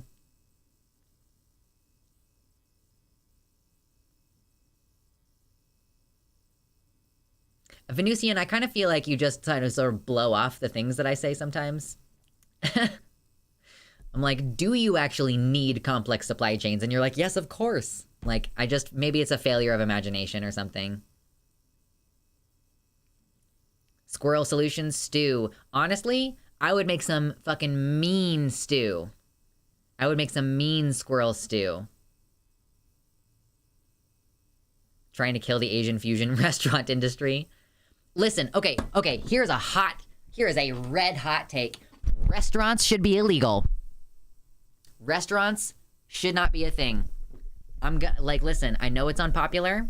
I don't think that they should be a thing. This is a very recent development for me. I think that the entire concept of a restaurant is based on the desire for people to have a servant. It's like you get to LARP being a king going to a restaurant. You are LARPing having unseen workers in your kitchen producing something for you to your specific request, and then a servant is coming out and giving you a plate of food, and you can be shitty to them and they just have to tolerate it. Like, I think going to a restaurant is like effectively LARPing that dynamic. Like, it is insanely dangerous and bad for your health to work in a restaurant. It's so bad for people. It is like a major stereotype that people who work in restaurants are doing all kinds of drugs and they're not making enough money, so they are doing crime outside of work. It's bad for mental health at restaurants, but it's also physically dangerous. You could cut yourself, you could burn yourself. People frequently do both of those things They're overworking. They're overworked. Who's nasty to waiters? Ooh, boy. You don't spend enough time on Reddit. A lot of people are shit. So I guess we're not going to this great pho place when you're out here. I know, I'm participating. Does it have outdoor seating? Yeah, restaurant workers be deserving 6-figure wages. Yeah. Has outdoor seating. Yeah, I honestly... I have a phone even though it was made with slave labor. You know, I do participate. Pizza place I work at has outdoor seating. I'm gonna have to figure out my actual plan and like I'm probably gonna have to just set a date soon. I'll talk to my partner and figure it out of like, am I gonna go to Seattle next year? What do you think would be an alternative, like a cafeteria? I'm very treat-brained and I like to experience food that I can't make myself. I don't know what the alternative model is. Maybe like, I almost said like a local family restaurant, but local family restaurants often do fucked up things like make their kids work, so. Yeah. I think we could do community kitchens where they just make big batches of one thing, but I agree restaurants as they stand are a bad use of resources and labor. Yeah, like listen, I like a community kitchen, like a you know, this week, you know, our South African neighbors who recently moved here want to share with us this dish, and so they're gonna be in charge of the kitchen, and all of the volunteers in the kitchen are going to like help them make it under their direction. And like, so this week we're gonna have like a bunch of different South African food. Let people have things they want? No. You don't get to have things just because you want them, like a petulant fucking child. No. Sometimes people need to be told no. Community potlucks helps build community too. Yeah, one of my friends lives in an apartment complex, and I went to visit them not too long ago, and there was like a community thing, like a resident at that apartment complex was like, hey, you know, come to this thing. We're doing like it's like almost like a block party, like a block party, a barbecue type thing. And I'm like, that's really cool. I don't know that I would participate in that kind of thing, because I just don't like people very much. But I don't understand your moral system. Yeah, I mean, I feel like that's pretty clear. I think exploitation is bad, and that you wanting things is not a good enough reason to have them.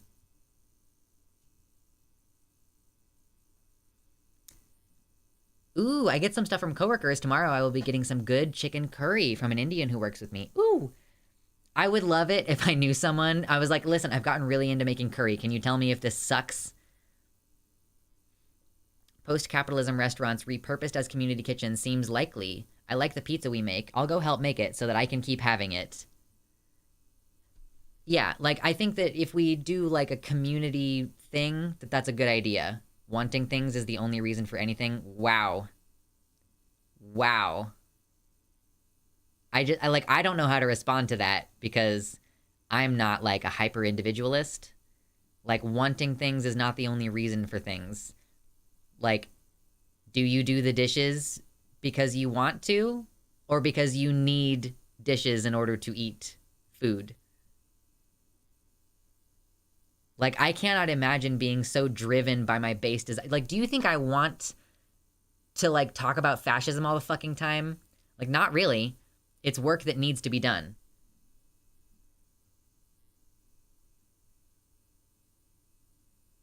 I don't want clean dishes. I need clean dishes. I need to eat. Therefore, I need clean dishes. I do not want clean dishes.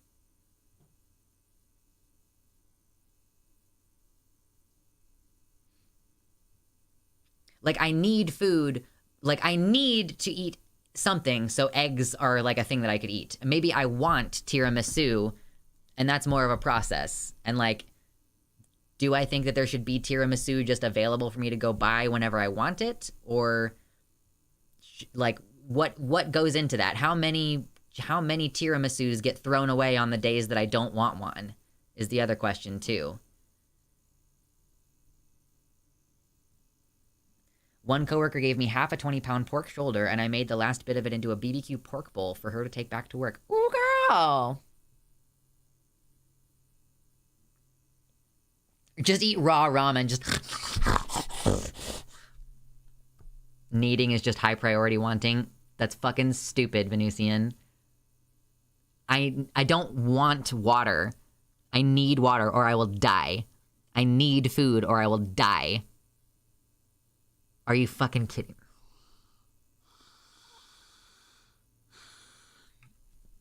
I'm gonna go make chicken broth. Yeah, I'm probably gonna need to make myself some lunch before too terribly long. You want to live, though? I fucking guess. It's not like an option, though. Girl, I low-key want oxygen. I'm a hyper-individualist, but I believe that we should be more individually responsible for our desires. When I truly want something, I will dig into the subject and learn until I can give it to myself. I think we should all be sharing and creating more as a society. That's interesting. Yeah! Oh my god, gay fish. Oh man. Would bulimia and binge disorder be possible in the community you describe? Yeah, Luxander, why do you want salt 5 times more than the average person? Yeah, I guess what I don't want to have stabbing pains in my chest. Oh my god. I want oxygen. I need girl dick. True. Cannot argue.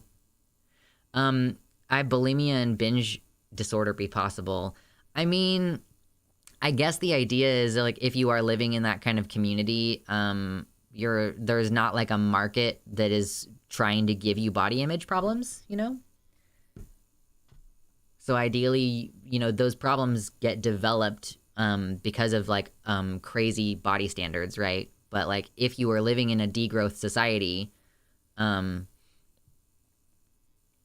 which doesn't have, you know, like it doesn't have those same Jesus standards and like magazines and like, you know, TV stars who've had a crazy amount of plastic surgery but like present themselves as all natural and make you feel inadequate or whatever. Gridlock for gridlock. True.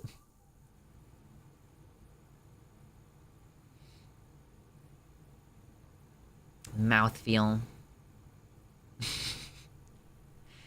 Yeah, Ursa points out, I don't want estrogen, I need it to help my brain not make me delete myself. I know Mama Mephistopheles has mentioned in chat before that that she would delete herself if she did not have access to estrogen. Like, it is not a want, it's a need.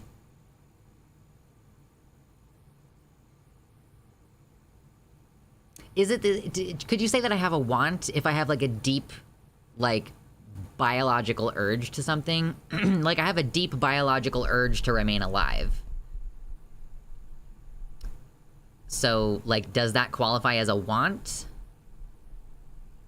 3D food printer when? Yes. Computer. Tea, Earl Grey, hot.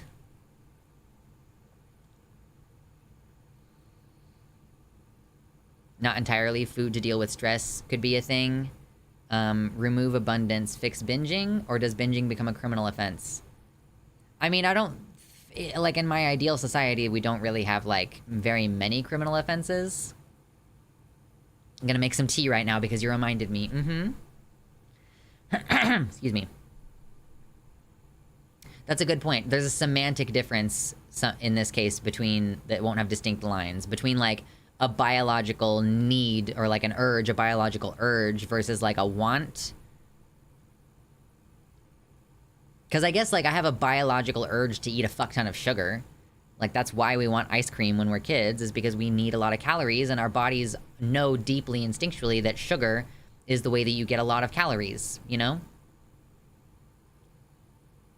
So if you want ice cream, that is sort of like your body's need for calories expressing itself as a form of like an urge to have a high sugar content food.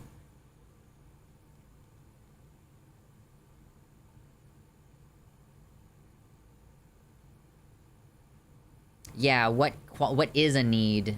I think Venusian is making the argument that like, I mean, that basically any need is just a high priority want.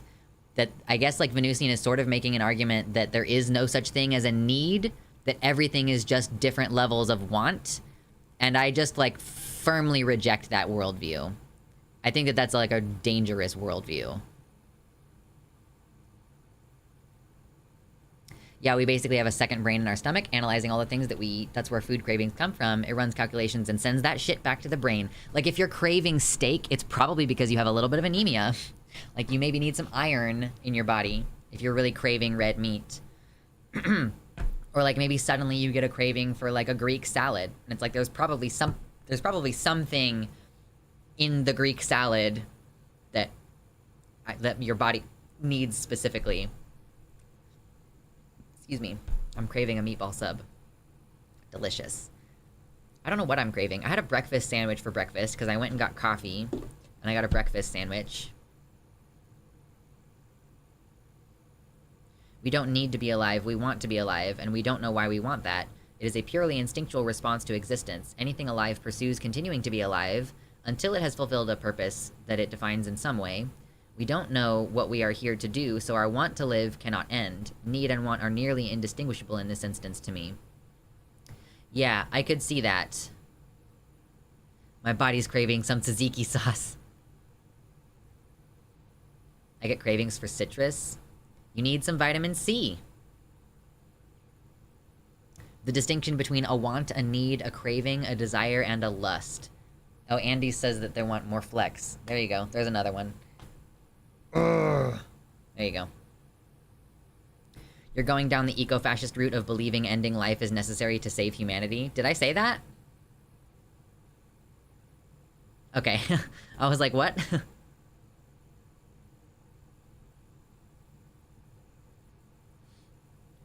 Is an animal's penchant to hunt for fun a biological urge, or would it be in the gray because hunting is supposed to help feed? Yeah, but like, yeah, I don't think that it's a good thing to indulge. I mean, there's a reason why it's, like, illegal in plenty of municipalities for cats to be outdoors.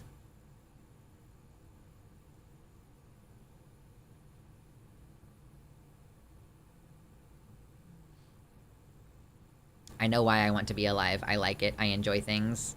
That's not why you want to be alive, though. There isn't actually a why. That's ad hoc. You have an urge to be alive because your brain is orientated that way. And you can come up with a bunch of excuses, but at the end of the day, like, you don't have a reason to want to be alive.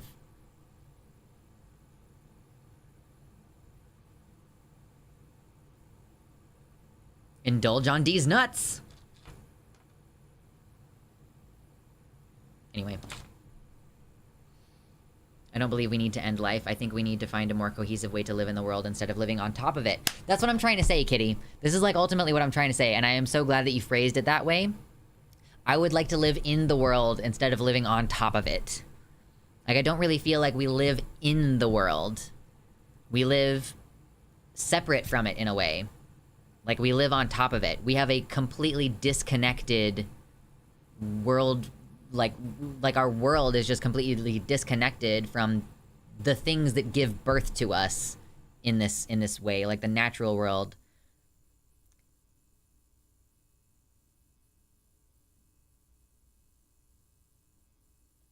Yeah, we have a tendency to bulldoze and terraform instead of fulfilling a niche in the environment. We don't match ourselves to our environment. We try to dominate and alter our environment. Like, have you ever thought about how about rivers? Have you ever thought about rivers before? Hit like if you've thought about rivers. I watched a video recently, my partner showed it to me, that was about river management and like all the resources. So like naturally, rivers change path over time, right? They dig new channels, you know, floods happen, and like the thing is that we build cities on the coast of rivers, you know? Like, we do that because they're forms of trade. But then as a river tries to change, we need to protect the buildings. And we need to protect the shipping and the trade lanes. But the thing is that, like, the natural shift of rivers over time distributes the silt. And it makes for a broader amount of, like, fertile land. So by trying to control rivers, you end up creating problems of erosion. You truly end up like creating more problems than you solve. Like the fact that like our society is built in this way that's reliant on stability in the natural world when the natural world doesn't want to be stable, like we end up fucking things up in an attempt to preserve our so-called superior way of life. Literally, Egypt would not exist without the Nile Delta. I just watched a really crazy video about how driftwood has basically vanished over the last century. It's at like 1% of what it used to be. And all the sea life that would make homes or lay eggs using driftwood are now using plastics. So just, quote, picking up the trash isn't even a simple thing because you could be killing sea life doing that. Man, that's crazy. I didn't know that about, like, there's no driftwood. I hadn't really thought about that. But is it, like, because previously the water would go through places and pick up wood that had previously been lying? And it's obviously, like, there's not very many trees going right next to the river and, like, falling into it if you're maintaining a stable river. Yeah, Mesopotamia. Like, flooding and changing of channels. And, like, there's mouths of rivers in Louisiana that are, like, gradually eroding. And, like, the coastline is eroding because of some of the management that's been done to preserve the rivers. I have no idea. The video didn't really go into the reasons behind the lack of driftwood. It was more focused on the life living on the garbage patch. Ugh. Dams have done a lot of damage because of where we like to put them. It's super illegal in some places to burn driftwood or take it. The Mississippi is a good, i.e. bad example of this. Yeah, like all the work that goes into maintaining the rivers in their position. What's up, Allison? Welcome to the website. Modern political establishments are mostly literally conservative by nature. So given this unfortunate fact, the question becomes, what other options do we have? We need a society that is based on the resources we have and the carrying capacity of the earth. And capitalism is purely eco-genocidal. Just what are some options? Just taking the moment to think about how are we going to do things differently? And like, how can we adjust our expectations, you know? Do you have the expectation that you get to eat ice cream all the time? Do you have the expectation that you're going to eat half a bag of fucking tortilla chips and like 1 or 2 tablespoons of guac? Like, you have to adjust your expectations. Most people are afraid of death. Yeah, I mean, that's biological. Most people don't want to die, but like, that's biological. Fun fact, beaver dams actually help with water collection and temperature regulation for aquatic spaces. Yeah, I saw a picture just this week of some place, like, what was it? Mount St. Helens had erupted at some previous point and like fucked up a lot of the land around it, but then some beavers moved in and it's now like a thriving wetlands. Just let beavers do their thing. I also saw something recently that said some researchers put a speaker near the beavers in like a zoo or something, like a contained environment like that. They put a speaker near them that was playing the sound of rushing water, and the beavers like went and piled so much wood onto it like until they couldn't hear it anymore. They just kept piling wood onto the speaker. They were like, stop running water, no more. Yeah, Mount St. Helens erupted in 1980. Yeah. Beavers are the best. Beavers are friends. Unlike badgers, badgers are not friends. Which is why we skin them and wear their furs. My little sibling was like, it's so weird that you have like a fur to keep you warm that like you're wearing an animal skin. And I was like, I mean, this is like how people used to live. Badgers don't care if you want to be their friend. Badgers don't want to be your friend. Later, Junebug. Beaver dams also fail in places periodically and are often not even blocking a whole river. They create new creek diversions and swampy areas vital to migratory birds. Yeah, it's not a permanent dam. If there's a flood, it'll wash the dam away. Otters are cuties. Honey badger don't care. Badger milk for muscles. Oh my god. Is that like a It's Always Sunny reference? What's wrong with badgers? Oh, nothing. I was making a callback because I have a badger fur, and the badgers are also like really aggressive.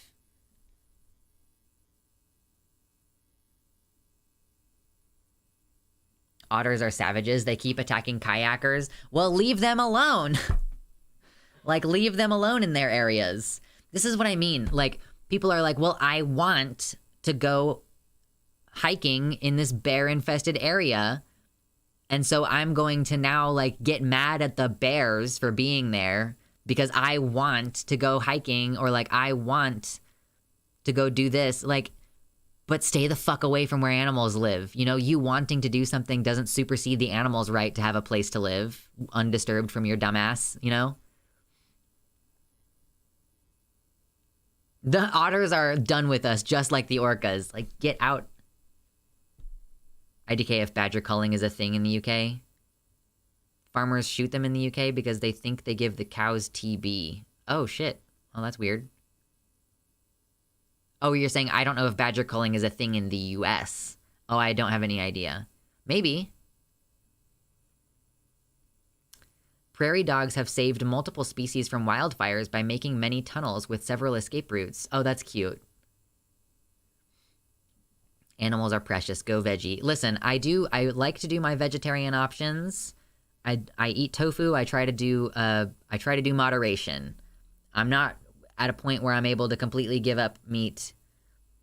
Soon I'm gonna live in a coastal area, so like I'm probably gonna eat like fresh fish there, you know. But I recognize the harm that I'm participating in, and I do my best to like modulate that a little bit, you know. I'll have days where I don't eat any meat. I might still eat butter or eggs, but yeah, I do have meat-free days because I acknowledge the harm. Otters are cute. Will they otter be? Okay, y'all. I'm almost 4 hours in here. I'm fucking hungry now. And I'm gonna make myself some lunch. And I might not see you on Tuesday, because frankly, I might be basically starting to move this week. Basically. Like, that's the thing that might be happening right now. So I might not be available to stream on Tuesday. But I'll probably see you all Thursday. I'll try, but I'm just not making any promises. Yeah, go eat a badger. I will do that. Yeah, I'm out hiking sometimes and I feel sad thinking about the animals that don't live in that area anymore. They're around. They do leave fresh scat on the trails, but I never see any of the big things. And from the scenic overlooks, you can see quarries and suburban housing developments. Yeah.